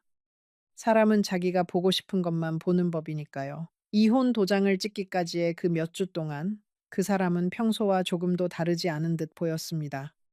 그래서 저는 더 화가 났습니다. 마누라가 떠난다는데 어떻게 저렇게 태어날 수 있을까? 어떻게 한마디 만류의 말이 없을 수 있을까? 그런데 지금 와서 그때를 떠올리면 그 사람의 행동에는 작은 변화들이 분명히 있었습니다. 제가 짐을 정리하는 동안 그 사람은 평소보다 일찍 자리에 들었고 평소보다 늦게 일어났습니다. 새벽에 한번 눈이 떠져 보니 그 사람이 식탁에 앉아 어둠 속에서 가만히 제 짐보따리를 바라보고 있더군요. 그땐 그저 저 사람이 무슨 짐이 빠졌는지 따지려는 게로구나 싶어 다시 누웠습니다. 이혼하기 전날 밤 저는 그 집에서 마지막으로 밥상을 차렸습니다. 평생의 마지막 밥상이라 생각하니 손이 자꾸만 떨렸습니다. 그 사람이 좋아하던 청국장을 끓이고 갈치를 굽고 콩나물 무침을 무쳤습니다. 그날따라 그 사람은 평소보다 천천히 먹었습니다. 한 숟갈 한 숟갈을 오래오래 씹으며 가끔씩 젓가락을 멈추고 그릇을 한참 들여다보았지요. 저는 그때 그 모습이 평생 먹던 맛이라 익숙해서 그러나 보다 정도로만 생각했습니다. 그 밥상이 그 사람에게 어떤 의미였는지를 그때는 짐작조차 하지 못했지요. 그날 밤 그 사람이 저에게 마지막으로 한 말은 잘 자라였습니다. 평소엔 인사 한마디 없이 등 돌리고 눕던 사람이 그날만은 그 한마디를 했습니다. 저는 그 한마디조차 내일 도장 찍으러 가야 하니 잠 푹 자라는 소리인가 하고 빗둘게 받아들였습니다. 사람이 한번 미움에 사로잡히면 상대의 어떤 호의도 그 미움의 색깔로 물들여 버리는 법이지요. 저는 그날 평생 그 사람이 처음이자 마지막으로 건넨 다정한 인사를 끝내 받아주지 못한 셈입니다. 이혼하고 처음 며칠은 정말 날아갈 것 같았습니다. 작은 새빵 하나를 얻어 짐을 풀고 늦잠도 자보고 밥은 대충 김치에 물 말아 먹어도 누가 뭐라는 사람이 없었습니다. 텔레비전 채널도 제 마음대로 돌리고 자고 싶을 때 자고 깨고 싶을 때 깼습니다. 이게 자유구나. 이게 사람 사는 거구나 싶었지요. 그런데 그 홀가분함은 오래가지 않았습니다. 한 보름쯤 지났을까요? 저녁이 되면 이상하게 마음이 텅 비었습니다. 평생 누군가의 저녁상을 차리던 손이 갈 곳을 잃으니 어쩔 줄을 몰랐습니다. 혼자 먹는 밥은 아무리 맛난 반찬을 차려도 모래알 같았습니다. 텔레비전 소리만 온 방을 가득 채우는데 그 소리가 어찌나 크게 들리던지요. 밤이 가장 견디기 힘들었습니다. 40년을 옆에 누군가의 숨소리를 들으며 잤는데 그 숨소리가 사라지니 방이 무덤처럼 고요했습니다. 미워하던 사람의 숨소리마저 그리울 줄은 저도 정말 몰랐습니다. 그 사람의 코 고는 소리가 그렇게 듣기 싫었는데 이제는 그 소리가 없어서 잠이 오질 않았습니다. 자식들에게 기대 보려고도 했습니다. 준영이네 집에 며칠가 있었지요. 손주들 보는 재미라도 있을까 해서요. 그런데 며느리의 얼굴이 날이 갈수록 굳어갔습니다. 처음 하루 이틀은 어머니 편히 계세요 하더니 사흘째 되는 날부터는 제가 부엌에 들어가면 슬그머니 자리를 피하고 제가 손주에게 옛날 이야기라도 해줄라 치면 어머니 애 교육에 안 좋아요 하며 말을 잘랐습니다. 하루는 밤에 화장실에 가려고 일어났다가 부엌에서 두 사람이 나누는 소리를 듣고 말았습니다. 여보, 어머니 언제까지 계신데? 글쎄, 나도 모르지. 이혼까지 하셨는데 이제 어디 가시겠어? 아니, 그럼 우리가 평생 모셔야 한다는 거야? 아버님은 멀쩡히 계신데 왜 우리만... 저는 그 자리에 얼어붙어 화장실도 못 가고 한참을 서 있었습니다. 그 밤에 저는 제 방, 아니, 손주방을 빌려 쓰던 그 작은 방에 앉아 생각했습니다. 나는 자유를 찾아 나왔는데 어쩌다 이렇게 천덕꾸러기가 되었을까? 평생 누구의 짐도 되지 않으려고 그렇게 손이 부르트도록 일했는데 이제 와서 자식의 짐이 되어버렸구나. 다음 날 아침, 저는 핑계를 대고 짐을 싸서 제 셋방으로 돌아왔습니다. 셋방으로 돌아오는 버스 안에서 저는 창밖을 보며 한참을 멍하니 앉아 있었습니다. 사람들로 붐비는 버스 안에서 저는 어느 누구의 시선도 받지 못하는 그림자 같았습니다. 평생 누군가의 어머니로, 며느리로, 아내로 살아온 제가 이제 그 어떤 이름표도 떼어버린 빈 사람이 되어 앉아있는 기분이었지요. 자유롭다는 게 이렇게 외로운 일인 줄 미처 몰랐습니다. 그해 첫 명절은 더더욱 잊을 수가 없습니다. 추석날 아침, 저는 작은 셋방에서 혼자 송편을 빚었습니다. 한 개, 두 개, 세 개, 빚다 보니 어느새 한솥 가득이었습니다. 평생 한솥 가득 빚는 게 몸에 배어 있었던 거지요. 그 송편을 누구에게 줄 사람도 없는데 말입니다. 저는 그 솥을 끌어안고 한참을 울었습니다. 평생 차린 그 많은 명절상이 다 누구를 위한 것이었나. 그리고 이제는 누구도 제 송편을 기다리지 않는다는 사실이 그렇게 사무칠 줄 몰랐습니다. 옆집에 사는 김 여사라는 분이 그날 우연히 저를 보고는 자기 집 차례 음식이라며 한 접시 가져다 주셨습니다. 혼자 명절 보내시면 어떡해요? 그 한마디에 저는 또 무너졌습니다. 평생 남의 집 며느리 노릇, 며느리 어른 노릇을 다 하고 살았는데 늙어서 옆집 사람의 동정을 받는 신세가 되어 있더군요. 자존심이 상한다기보다 그저 슬펐습니다. 내가 살아온 그 긴 세월이 다 어디로 가버린 걸까 싶었지요. 영자가 그 무렵 저를 찾아온 일이 있었습니다. 빨래터에서 함께 한숨 쉬던 그 영자 말입니다. 영자는 평생 그 무뚝뚝한 자기 남편하고 그래도 끝까지 같이 살고 있었지요. 영자가 제 손을 잡고 그러더군요. 순자야, 너는 용기 있는 사람이다. 나는 평생 용기가 없어서 못했는데. 저는 그 말을 들으면서 속으로 이렇게 답하고 싶었습니다. 영자야, 사실은 나도 용기가 있어서 한 게 아니야. 그저 더는 못 견뎌서 한 거야. 그리고 지금 나는 네가 부럽다. 하지만 그 말은 끝내 입 밖에 내지 못했습니다. 밤마다 저는 영호 씨에게 전화를 걸까 말까 망설였습니다. 수화기를 들었다가 내려놓기를 수십 번. 자존심이 발목을 잡았고 두려움이 손목을 붙들었지요. 저쪽에서 쓸데없이 왜 전화했냐 한마디 하면 저는 다시 무너질 것 같았습니다. 그 무뚝뚝한 한마디를 견딜 자신이 없었어요.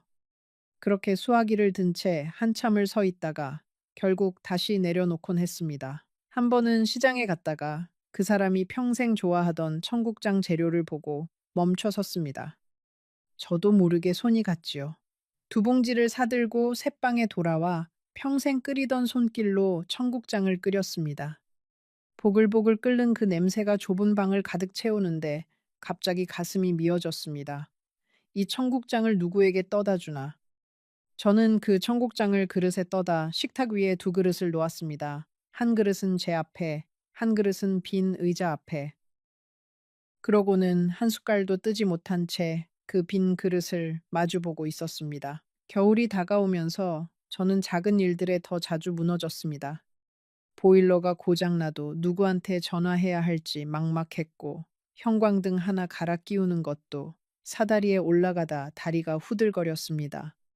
평생 그런 일은 그 사람이 말없이 해주던 일이었지요. 저는 그 사람의 그 손길이 얼마나 큰 것이었는지를 그 손길이 사라지고 나서야 비로소 알게 되었습니다. 사람은 곁에 있을 때는 늘 모자라 보이지만 떠나고 나서야 그 사람이 채워주던 자리가 얼마나 컸는지 깨닫는 법인 것 같습니다. 미경이는 사정이 더 딱했습니다. 그 애는 시집살이가 호된 데다 남편 사업까지 기울어 제 한몸 건사하기도 벅찼지요.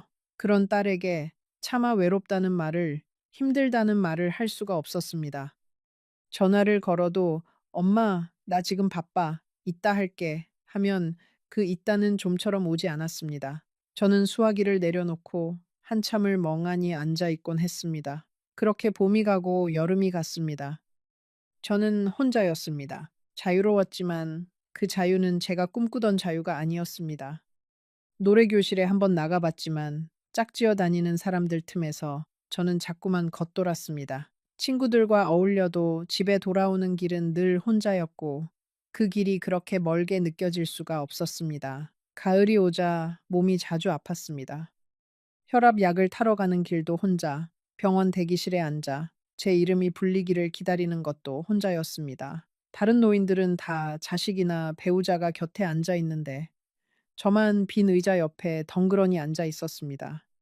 그날 저는 약봉지를 손에 쥐고 버스 정류장에서 한참을 울었습니다. 지나가는 사람들이 볼까봐 손수건으로 입을 막고요. 병원에서 돌아오는 길에 저는 옛날 우리 집 근처를 일부러 한 바퀴 돌았습니다. 멀리서 그 골목 입구만 잠깐 보고 가려고 했는데 발이 자꾸 그쪽으로 향했습니다. 그래도 차마 대문 앞까지는 가지 못하고 골목 어귀에 서서 한참을 그 집 지붕만 바라보았습니다. 지붕 위에 푸른 이끼가 그새 덮여 있더군요. 그 사람이 평생 봄, 가을이면 사다리를 타고 올라가 지붕을 손보던 모습이 떠올랐습니다. 이제 저 지붕을 누가 손보고 있을까? 그런 생각이 들었습니다. 그 길에서 우연히 옛 이웃 한 분을 만났습니다. 준영 엄마, 오랜만이에요. 그래, 잘 지내요? 하시는데 저는 차마 이혼했어요. 라는 말을 꺼내지 못했습니다. 그분도 그저 어색하게 웃기만 하셨지요. 다 알고 있다는 눈치였습니다. 동네 소문이 어떤지 굳이 묻지 않아도 알 것 같았습니다. 그 집 마누라가 늙음하게 영감 버리고 나갔다더라. 그런 말이 등 뒤로 따라붙고 있다는 걸 저도 모르지 않았습니다. 그렇다고 후회한다는 말은 아닙니다. 그 집에서의 40년은 분명히 제가 견딜 만한 삶이 아니었습니다. 다시 그 시절로 돌아간다면 저는 또 그 집을 나왔을지도 모릅니다. 다만 나오는 방식이 달랐어야 했다는 생각이 들었습니다. 그렇게 미움만 쌓아두고 도망치듯 나오는 게 아니라 한 번쯤은 그 사람과 정면으로 마주 앉아 그동안 못한 말을 다 해보고 나왔어야 했다고요. 그랬다면 적어도 지금처럼 가슴 한가운데 큰 구멍이 뚫린 채 살지는 않았을 텐데 말입니다. 저는 그 무렵 잠을 거의 못 잤습니다. 새벽 2시, 3시면 어김없이 눈이 떠졌고 그러면 다시는 잠들지 못한 채 천장만 바라보았습니다. 늙어가는 사람의 새벽이라는 게 그렇게 길고 무서운 줄 그때 처음 알았지요. 그 긴 새벽마다 저는 자꾸만 옛날 일들을 떠올렸습니다. 좋은 일은 떠올리지 않으려 해도 떠올랐고 미운 일은 잊으려 해도 잊히지 않았습니다. 준영이가 한번 다녀간 적이 있습니다. 며느리 없이 혼자 왔더군요. 손에 약봉지와 죽 한 그릇을 들고요. 엄마, 며칠 와 계실래요? 처가 친정 가서 며칠 비웠어요. 그 말이 어찌나 미안하고 또 고맙던지요. 며느리 없을 때 와 있으라는 그 배려가 한편으로는 며느리 눈치를 봐야 하는 아들의 처지가 안쓰러워 가슴이 시렸습니다. 저는 고개를 저었습니다. 엄마 괜찮다. 너희 부부 사이만 좋으면 됐다. 그렇게 말하고 돌려보냈습니다. 그날 밤 저는 또 잠들지 못했습니다. 준영이가 돌아간 뒤 며칠이 지났을 때 저는 우연히 옷장 깊숙한 곳에서 영호 씨의 손수건 한 장을 발견했습니다. 이혼하고 짐을 옮길 때 어쩌다 섞여 들어온 것이었지요.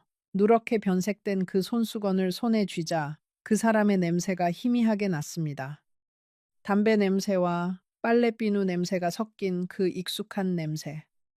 저는 그 손수건을 끌어안고 또 한참을 울었습니다. 사람이 얼마나 외로워지면 미워하던 사람의 손수건 한 장으로 위로를 받으려 들겠습니까? 이상한 일이었습니다.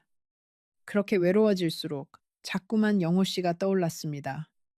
미운 기억이 아니라 사소한 것들이요.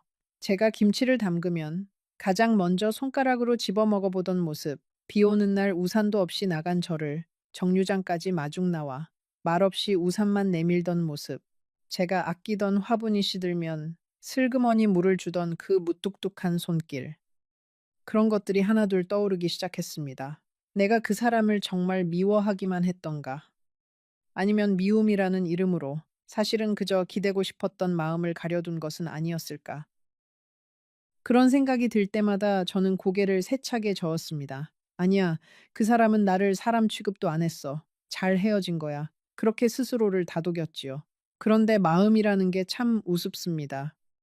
머리로 아무리 아니라고 해도 몸이 자꾸 그쪽으로 기울었습니다. 길을 가다 그 사람과 비슷한 뒷모습만 봐도 가슴이 철렁했고, 그이가 좋아하던 청국장 냄새만 맡아도 코끝이 시큰했습니다. 저는 제가 무너지고 있다는 걸 인정하고 싶지 않았습니다. 밤마다 옛날 살림집의 풍경이 자꾸 떠올랐습니다. 그 사람이 신문을 보던 자리, 제가 빨래를 개던 마루, 명절이면 아이들이 뛰어다니던 마당. 그 풍경 속에는 늘 그 사람의 그 등 돌린 모습이 있었습니다. 미울 땐 그 등이 그렇게 야속했는데 외로워지고 보니 그 등마저도 그리워졌습니다. 그 등이 있었기에 우리 집이 집답게 보였다는 사실을 그 등이 사라지고 나서야 비로소 깨달았지요. 옛 사진첩을 한번 꺼내본 일이 있었습니다. 사진 한 장 한 장을 넘기면서 저는 한 가지 사실을 발견하고 말았지요. 사진 속의 그 사람은 늘 저를 보고 있었습니다.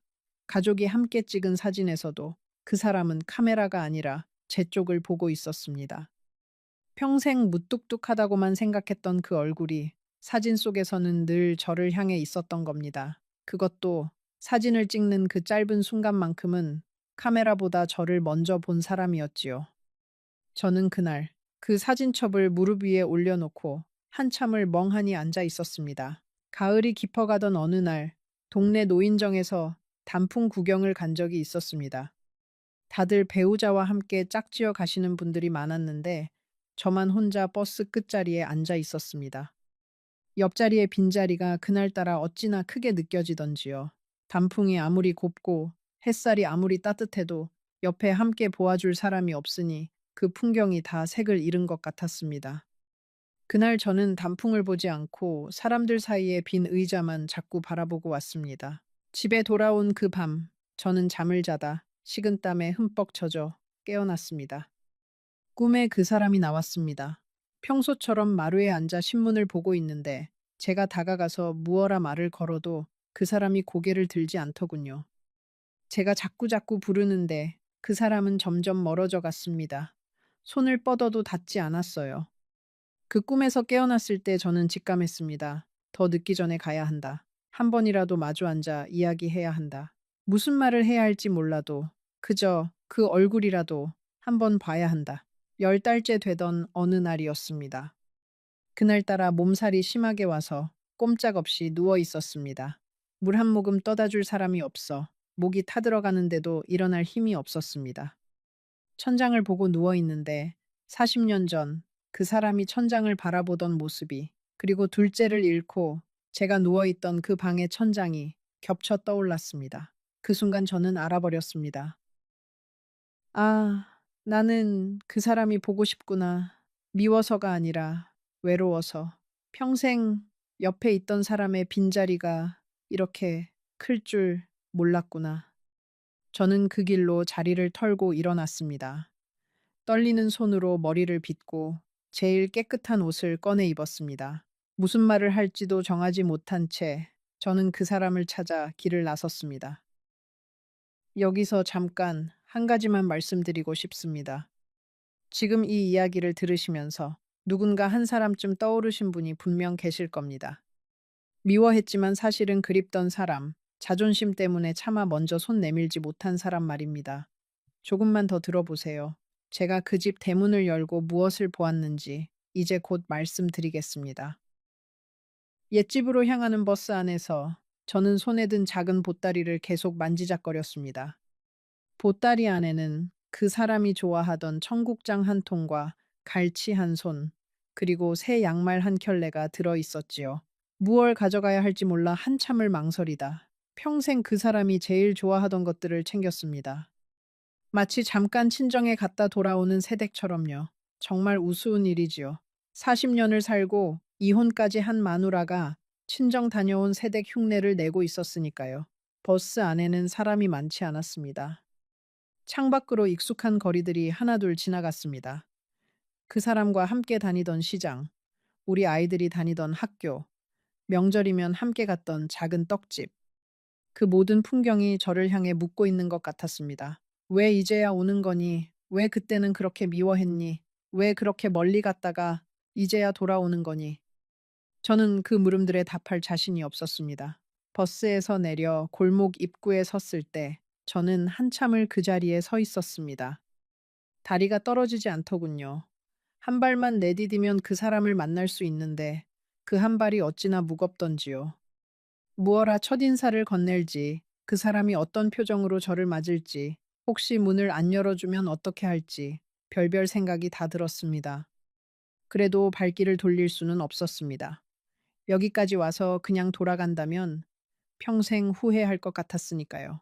골목으로 들어서면서 보니 동네는 그새 많이 변해 있었습니다. 낯익은 집들 사이로 새 건물이 들어섰고 우리 옆집이던 영자네 집은 헐리고 다세대 주택이 올라가 있었습니다. 그래도 우리 집은 그대로였습니다. 낡은 대문도 빛바랜 우편함도 마당 한쪽에 서 있던 감나무도 그 자리에 그대로 있더군요. 다만 그 모든 것이 40년 전보다 훨씬 늙어 있었습니다. 마치 저처럼요. 옛집은 그대로였습니다. 40년을 산 그 집, 제가 시집와 처음 발을 들였던 그 마당. 대문 앞에 서니 다리가 후들거렸습니다. 무슨 낯으로 그 사람을 보나, 이제 와서 무슨 말을 하나, 외로워서 돌아왔다고 하면 그 사람이 또 그 무뚝뚝한 얼굴로 쓸데없는 소리 할 텐데. 그래도 저는 용기를 냈습니다. 떨리는 손으로 대문을 밀었습니다. 그런데 대문이 스르르 열렸습니다. 잠겨 있지 않았어요. 마당에 들어서는데 무언가 이상했습니다. 늘 정갈하던 마당에 낙엽이 수북이 쌓여 있었고 제가 가꾸던 화단은 잡초로 뒤덮여 있었습니다. 마루에는 먼지가 하얗게 앉아 있었고 집안에서는 아무 기척도 들리지 않았습니다. 영호 씨, 제 목소리가 빈 마당에 메아리처럼 울렸습니다. 대답이 없었습니다. 가슴이 쿵 내려앉았습니다. 방문을 열어보니 그 사람의 물건은 그대로인데 사람만 없었습니다. 그때 옆집 살던 김씨 아주머니가 담 너머로 저를 보더니 깜짝 놀란 얼굴로 달려 나왔습니다. 아이고, 준영 엄마, 이제 오면 어떡해. 그 한마디에 저는 모든 것을 직감했습니다. 다리에 힘이 풀려 그 자리에 주저앉을 뻔했지요. 김씨 아주머니가 제 손을 붙들고 천천히 이야기를 들려주었습니다. 그 사람은 제가 떠나고 얼마 지나지 않아 자리에 눕기 시작했다고 했습니다. 저는 몰랐습니다. 그 사람이 이미 오래전부터 큰 병을 앓고 있었다는 것을요. 이혼하기 한참 전 정년퇴직을 하고 부쩍 무뚝뚝해지고 짜증이 늘었던 그 무렵에 그 사람은 병원에서 좋지 않은 진단을 받았다고 했습니다. 그런데 그걸 누구에게도 저에게조차 말하지 않았던 겁니다. 김씨 아주머니가 떨리는 목소리로 말했습니다. 준영 아버지가 그러시더라고. 마누라 평생 고생만 시켰는데 이제 병든 늙은이 수발까지 들게 하면 그건 사람이 할 짓이 아니라고. 그래서 이혼해 주는 거라고. 자네 자유롭게 살라고 일부러 그렇게 매정하게 굴었다고. 저는 그 자리에 무너지듯 주저앉았습니다. 그 사람이 천장을 바라보며 침묵하던 그 긴 시간이 내 뜻대로 해라 하던 그 한마디가 그제야 다른 의미로 들려왔습니다. 그것은 무관심이 아니었습니다. 평생 사랑한다는 말 한마디, 할 줄 모르던 사람이 택한 가장 그 사람다운 방식의 마지막 배려였던 겁니다. 저는 그 사람이 누워있던 방으로 들어갔습니다. 머리맡 작은 상자 하나가 눈에 들어왔습니다. 떨리는 손으로 그 상자를 열었습니다. 그 안에는 제가 꿈에도 몰랐던 것들이 들어 있었습니다. 낡은 통장이 하나 있었습니다. 제 이름으로 된 통장이었어요. 그 사람이 퇴직금을 한 푼도 안 쓰고 매달 조금씩 제 이름으로 차곡차곡 모아둔 돈이었습니다. 통장 맨 앞장에는 그 사람의 삐뚤빼뚤한 글씨로 이렇게 적혀 있었습니다. 순자, 이거라도 받아라. 그 옆에는 손수건에 곱게 싼 사진들이 있었습니다. 우리가 신혼 때 찍은 빛바랜 사진, 준영이 돌잔치 사진, 미경이 시집 가던 날 제가 한복 입고 웃던 사진. 그 무뚝뚝한 사람이 그 사진들을 닳도록 들여다본 듯 모서리가 다 해져 있었습니다. 그리고 사진 뒷면에는 글씨가 적혀 있었어요. 이날 순자가 제일 예뻤다. 그리고 공책이 한 권 있었습니다. 그 사람이 평생 입으로는 한 번도 하지 못한 말들을 그 공책에 적어 두었던 겁니다. 글씨가 서툴러서 한자 한자 꾹꾹 눌러 쓴 흔적이 가득했습니다. 저는 떨리는 손으로 그 공책을 한 장 한 장 넘겼습니다. 오늘 순자가 김치를 담갔다. 맛있다는 말을 못했다. 다음엔 꼭 해야지. 오늘 순자가 둘째 생각에 우는 것 같았다. 등을 쓸어주고 싶었는데 손이 안 나갔다. 나는 왜 이 모양인가? 병원에서 안 좋은 소리를 들었다. 순자에게 말하면 평생 또 나 때문에 발이 묶일 거다. 그건 안 된다. 오늘 순자가 이혼하자고 했다. 잘 됐다. 이제라도 저 사람을 놓아주는 게 내가 할 수 있는 마지막 일이다. 미안하다, 순자야. 평생 따뜻한 말 한마디 못해서. 공책의 마지막 장에는 짧은 글이 적혀 있었습니다. 오늘 몸이 많이 안 좋다. 순자가 잘 지내고 있는지 궁금하다. 보고 싶다는 말은 못하겠다. 그 사람 행복하면 그만이다. 나는 이제 됐다. 저는 그 마지막 한 줄을 읽고 공책을 안고 그대로 방바닥에 엎드려 울었습니다. 평생을 미워하던 사람의 마지막 마음이 이렇게 저를 향해 있었다는 사실이 견딜 수 없이 무거웠습니다. 그 상자 안에는 다른 물건들도 있었습니다. 제가 신혼 때 쓰던 빗 하나, 닳도록 들여다본 듯한 우리 가족 사진 한 장, 그리고 작은 약통이 있었습니다. 약통 안에는 영호 씨가 마지막까지 드시던 약이 그대로 남아 있었지요. 라벨을 들여다보니 한참 전부터 드시던 약이라는 게 적혀 있었습니다. 제가 함께 살 때부터 이미 그 사람은 매일 그 약을 드시고 있었던 겁니다. 그런데 저는 한 번도 몰랐습니다. 그 사람이 화장실에서 혼자 약을 삼키는 모습을 제가 어떻게 한 번도 보지 못했을까요? 아니, 어쩌면 보고도 그저 영양제려니 하고 넘긴 게 아니었을까요? 그때 마당에서 인기척이 났습니다. 준영이었습니다. 김씨 아주머니의 연락을 받고 단걸음에 달려온 모양이었습니다. 준영이는 방에 들어서더니 저를 보고 한참을 말없이 서 있었습니다. 그 애의 눈도 빨갰습니다. 엄마, 그 한마디를 하고 준영이는 무릎을 꿇고 제 옆에 앉았습니다. 엄마, 사실은 제가 알고 있었어요. 준영이가 떨리는 목소리로 말했습니다. 아버지가 저한테 몇 번을 당부하셨어요. 엄마한테 절대 말하지 말라고. 엄마는 평생 우리 다 돌보느라 자기 인생 한 번을 못 살았는데 늙어서까지 자기 병수발로 발묶이게 할 수는 없다고. 그게 자기가 엄마한테 줄 수 있는 마지막 선물이라고 그러셨어요. 저는 무릎 꿇은 아들의 손을 붙들고 그 자리에서 무너졌습니다. 그럼 너는 왜 엄마한테 안 알려줬니? 한 번이라도 말해줬어야지. 준영이는 고개를 떨구었습니다. 아버지가 저한테 그러셨어요. 준영아, 네 엄마한테 알리는 순간 너는 내 아들이 아니다. 그렇게 못을 박으셨어요. 저도 미치겠더라고요. 그래도 아버지 뜻을 따라야 한다고 어느 게 맞는지 저도 몰랐어요. 죄송해요, 엄마. 저는 아들을 탓할 수도, 그 사람을 탓할 수도, 저 자신을 탓할 수도 없었습니다. 우리는 모두 각자의 자리에서 서툴렀고 각자의 방식으로 서로를 사랑한다고 믿었습니다. 그런데 그 서투른 사랑들이 한자리에 모이지 못하고 각자 다른 방향으로 흘러가 버린 겁니다. 그 결과 가장 사랑했을지도 모를 사람을 가장 외롭게 보내드린 셈이 되었지요. 준영이가 그러더군요. 아버지는 마지막에 엄마 자랑을 많이 하셨어요. 평생 순자 손에 부족함 없이 살았다고. 자기는 표현을 못했지만 마누라 손맛이 세상에서 제일이라고 그러면서 자꾸 부엌 쪽을 바라보셨어요. 그 자리에 엄마가 서 있는 것처럼요. 저는 그 말을 들으며 평생 한 번도 그 사람 입에서 듣지 못했던 그 칭찬들을 뒤늦게 아들의 입을 통해 듣고 있었습니다. 너무 늦은 칭찬이었습니다. 준영이가 그 사람의 옷장을 열어 보였습니다. 거기에는 제가 살 때 그대로의 옷들이 정갈하게 걸려 있었습니다. 옷장 한 칸에는 제 옷도 그대로 걸려 있더군요. 제가 두고 간 옷 몇 벌을 그 사람이 한 번도 치우지 않고 그대로 두었던 겁니다. 마치 제가 잠깐 어디 다녀올 사람인 것처럼 말이지요. 그 옷걸이 옆에는 새 옷 한 벌이 비닐도 뜯지 않은 채 걸려 있었습니다. 제 치수의 한복이었습니다. 준영이가 말하길 그 사람이 작년 제 환갑이 가까웠을 때 미리 사다 둔 거라고 했습니다. 혹시 마음이 풀려서 돌아오면 환갑상 차려 드리려고 그러셨대요. 저는 그 한복을 끌어안고 또 무너졌습니다. 차마 입어볼 용기가 나지 않았습니다. 준영이가 옆방에서 작은 상자 하나를 더 가지고 나왔습니다. 엄마, 이것도 한번 보세요. 아버지 책상 서랍 깊숙한 곳에 있었어요. 그 상자 안에는 봉투가 여러 장 들어 있었습니다. 봉투마다 날짜가 적혀 있었고 그 안에는 짧은 편지가 한 장씩 들어 있었습니다.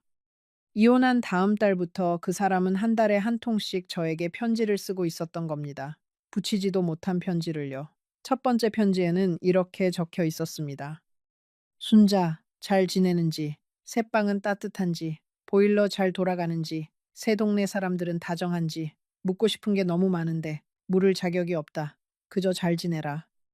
두 번째 편지에는 오늘 비가 많이 왔다. 너는 우산 잘 챙겨 다니는지, 평소 우산을 잘 잃어버리는데, 이제는 챙겨줄 사람이 없으니 어떻게 다니는지. 세 번째 편지에는 오늘이 우리 결혼 기념일이다. 42년이다. 너는 한 번도 기억해주지 않았다고 나를 원망했지. 사실은 내가 매년 마음속으로는 기억했다. 그저 말로 못했을 뿐이다. 저는 그 편지들을 한 장 한 장 넘기면서 40년 동안 알지 못했던 한 사람의 마음을 너무 늦게 만나고 있었습니다. 그 마음들이 봉투 속에 갇혀 끝내 저에게 닿지 못한 채 그 사람의 책상 서랍에 잠들어 있었던 겁니다. 우리는 한 집에 살면서도 서로의 마음에 도착하지 못한 편지처럼 살았던 것 같습니다. 보냈지만 닿지 않은 마음, 받았지만 열어보지 못한 마음, 그렇게 어긋난 두 사람이었지요. 준영이가 마지막으로 한 가지를 더 꺼내 주었습니다. 그것은 작은 녹음 테이프였습니다. 엄마, 이건 듣기 힘드실지도 몰라요. 아버지가 마지막에 직접 녹음하신 거예요. 엄마가 혹시 돌아오시면 들려드리라고 하셨어요. 저는 손이 떨려 한참을 망설였습니다. 그 사람의 목소리를 다시 듣는다는 게 무섭기도 하고 두렵기도 했습니다. 그래도 결국 저는 그 테이프를 받아들었습니다. 집에 돌아와 떨리는 손으로 그 테이프를 작은 카세트에 넣고 재생 버튼을 눌렀을 때 그 사람의 거칠고 쉰 목소리가 흘러나왔습니다. 순자야, 듣고 있느냐? 나는 말이 서툰 사람이다. 평생 너한테 한마디 따뜻하게 못했다. 미안하다. 너랑 살면서 내가 제일 좋아한 건 네가 부엌에서 콩나물 다듬으면서 흥얼흥얼 노래 부르던 그 소리였다. 그 노래 들으려고 일찍 들어왔던 적도 많다. 너는 몰랐겠지. 나도 말 못했으니까. 다음 생이 있다면 그땐 내가 너한테 사랑한다는 말부터 가르쳐 달라고 부탁할란다. 잘 살아라, 순자야. 저는 그 테이프를 듣고 또 들었습니다. 그 사람의 마지막 인사를 마음에 새기고 또 새겼습니다. 40년 만에 처음 듣는 그 사람의 마음이었습니다. 너무 늦게 도착했지만 그래도 도착하기는 했지요. 저는 그 공책을 끌어안고 빈 방에서 목 놓아 울었습니다. 40년을 미워했던 사람이 사실은 40년을 서툴게 사랑하고 있었던 겁니다. 표현할 줄 몰라서 배운 적이 없어서 그저 마음을 가슴 깊은 곳에 묻어두고 무뚝뚝한 얼굴 뒤에 숨겼던 거지요. 그리고 저는 그 서툰 사랑을 끝내 읽어내지 못한 채 평생 그 사람을 원망만 했던 겁니다. 여기서 저는 한 가지를 분명히 말씀드리고 싶습니다. 그 사람이 좋은 남편이었느냐고 묻는다면 저는 그렇다고 대답하지 못합니다. 사랑한다면 말로도 했어야 했고, 아플 때 손도 잡아줬어야 했습니다. 그 사람의 침묵은 저를 40년 동안 외롭게 만들었고, 그 외로움은 핑계가 아니라 진짜였습니다. 그러니 이 이야기는 그 사람이 옳았다는 이야기가 아닙니다. 우리 둘 다 서툴렀다는 이야기지요. 그 사람은 사랑을 표현할 줄 몰랐고, 저는 사랑을 읽어낼 여유가 없었습니다. 우리는 40년을 한 지붕 아래 살면서도 서로의 마음에는 단 한 번도 제대로 가닿지 못했습니다. 그게 우리 세대의 비극이었는지도 모르겠습니다. 마음을 표현하는 법을 아무도 가르쳐 주지 않았던, 그저 참고 견디는 게 미덕이라 배웠던 그 시절의 슬픈 이야기 말입니다. 그 사람의 마지막 길은 자식들이 지켰다고 했습니다. 준영이가 뒤늦게 아버지의 병을 알고 한 걸음에 달려왔지만 그땐 이미 늦은 뒤였지요. 그 사람은 마지막 순간까지 제 이름을 불렀다고 김씨 아주머니가 전해주었습니다. 순자, 순자 하고요. 저는 그 곁을 지키지 못했습니다. 그게 제 평생의 한이 되었습니다. 장례를 어떻게 치렀는지도 저는 한참 뒤에야 들었습니다. 준영이는 그날 저에게 연락하지 못했다고 했습니다. 알리지 말라는 아버지의 마지막 부탁이 있었기 때문이지요. 엄마 마음 다시 흔들면 안 된다고, 모르는 채로 살게 두라고, 그게 자기가 엄마한테 해줄 수 있는 마지막 거짓말이라고 그러셨어요. 준영이는 그 말을 전하면서 또 울었습니다. 저는 한참 동안 아무 말도 하지 못했습니다.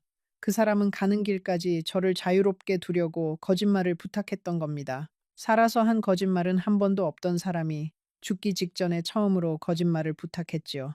영자가 한참 뒤에 찾아왔습니다.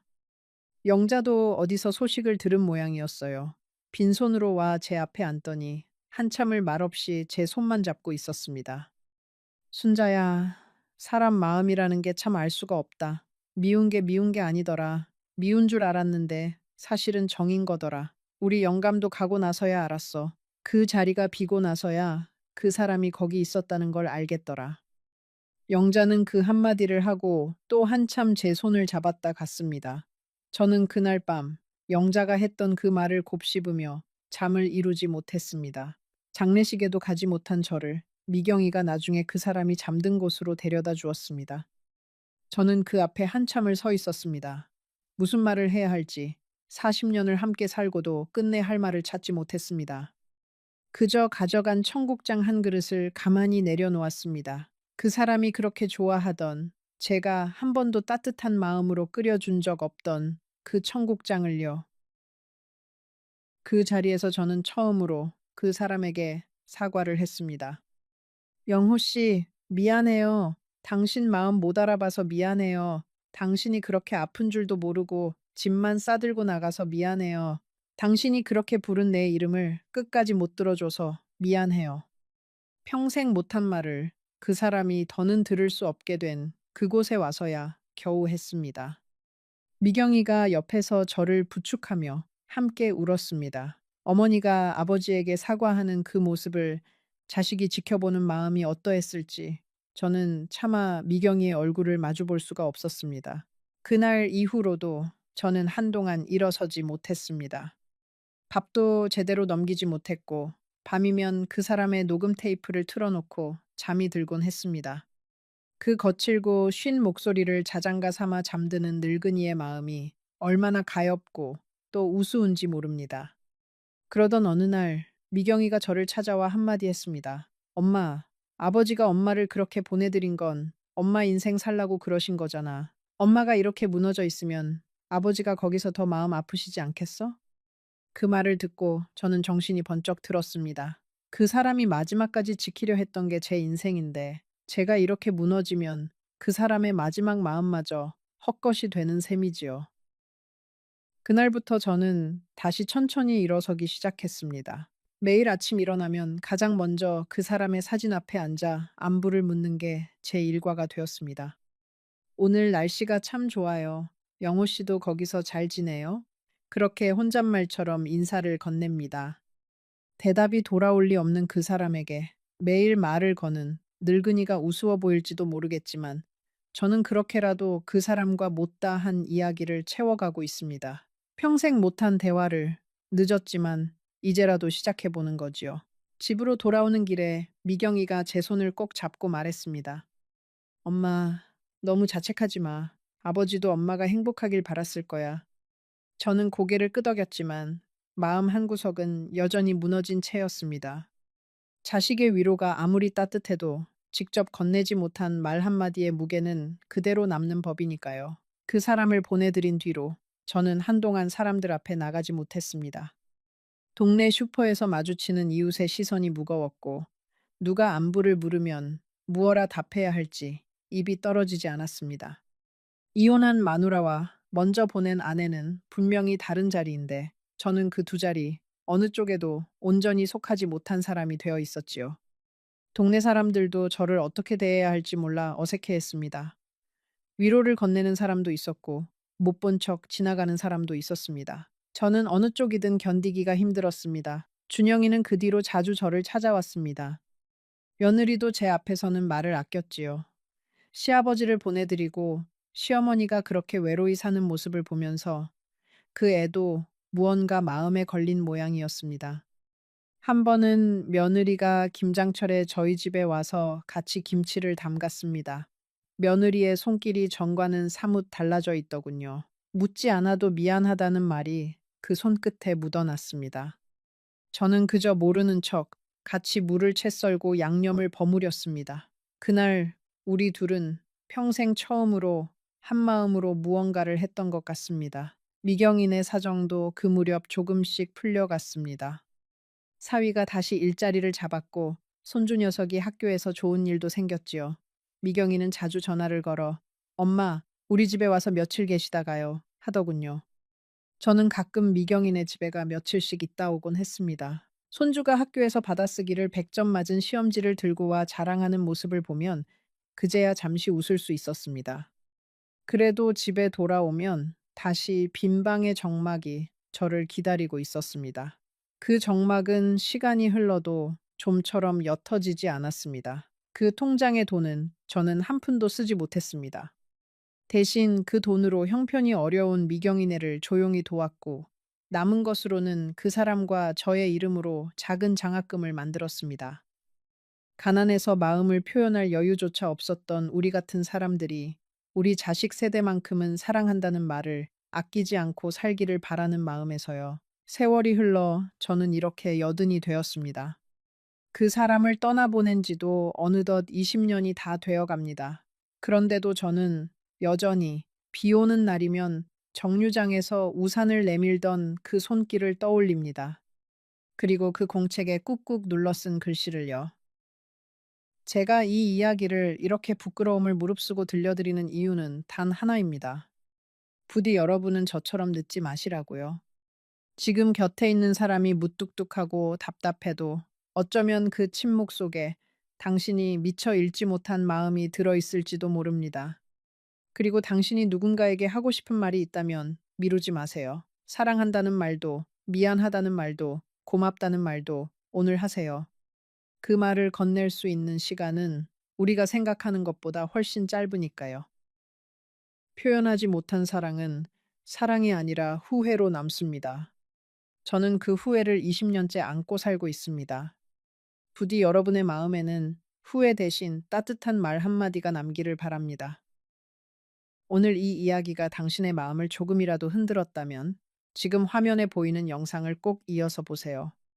그 이야기는 제가 오늘 들려드린 것보다 더 깊고 더 가슴 시린 한 사람의 사연입니다. 끝까지 보고 나면 당신은 분명 오늘 밤 누군가에게 전화를 걸고 싶어질 겁니다.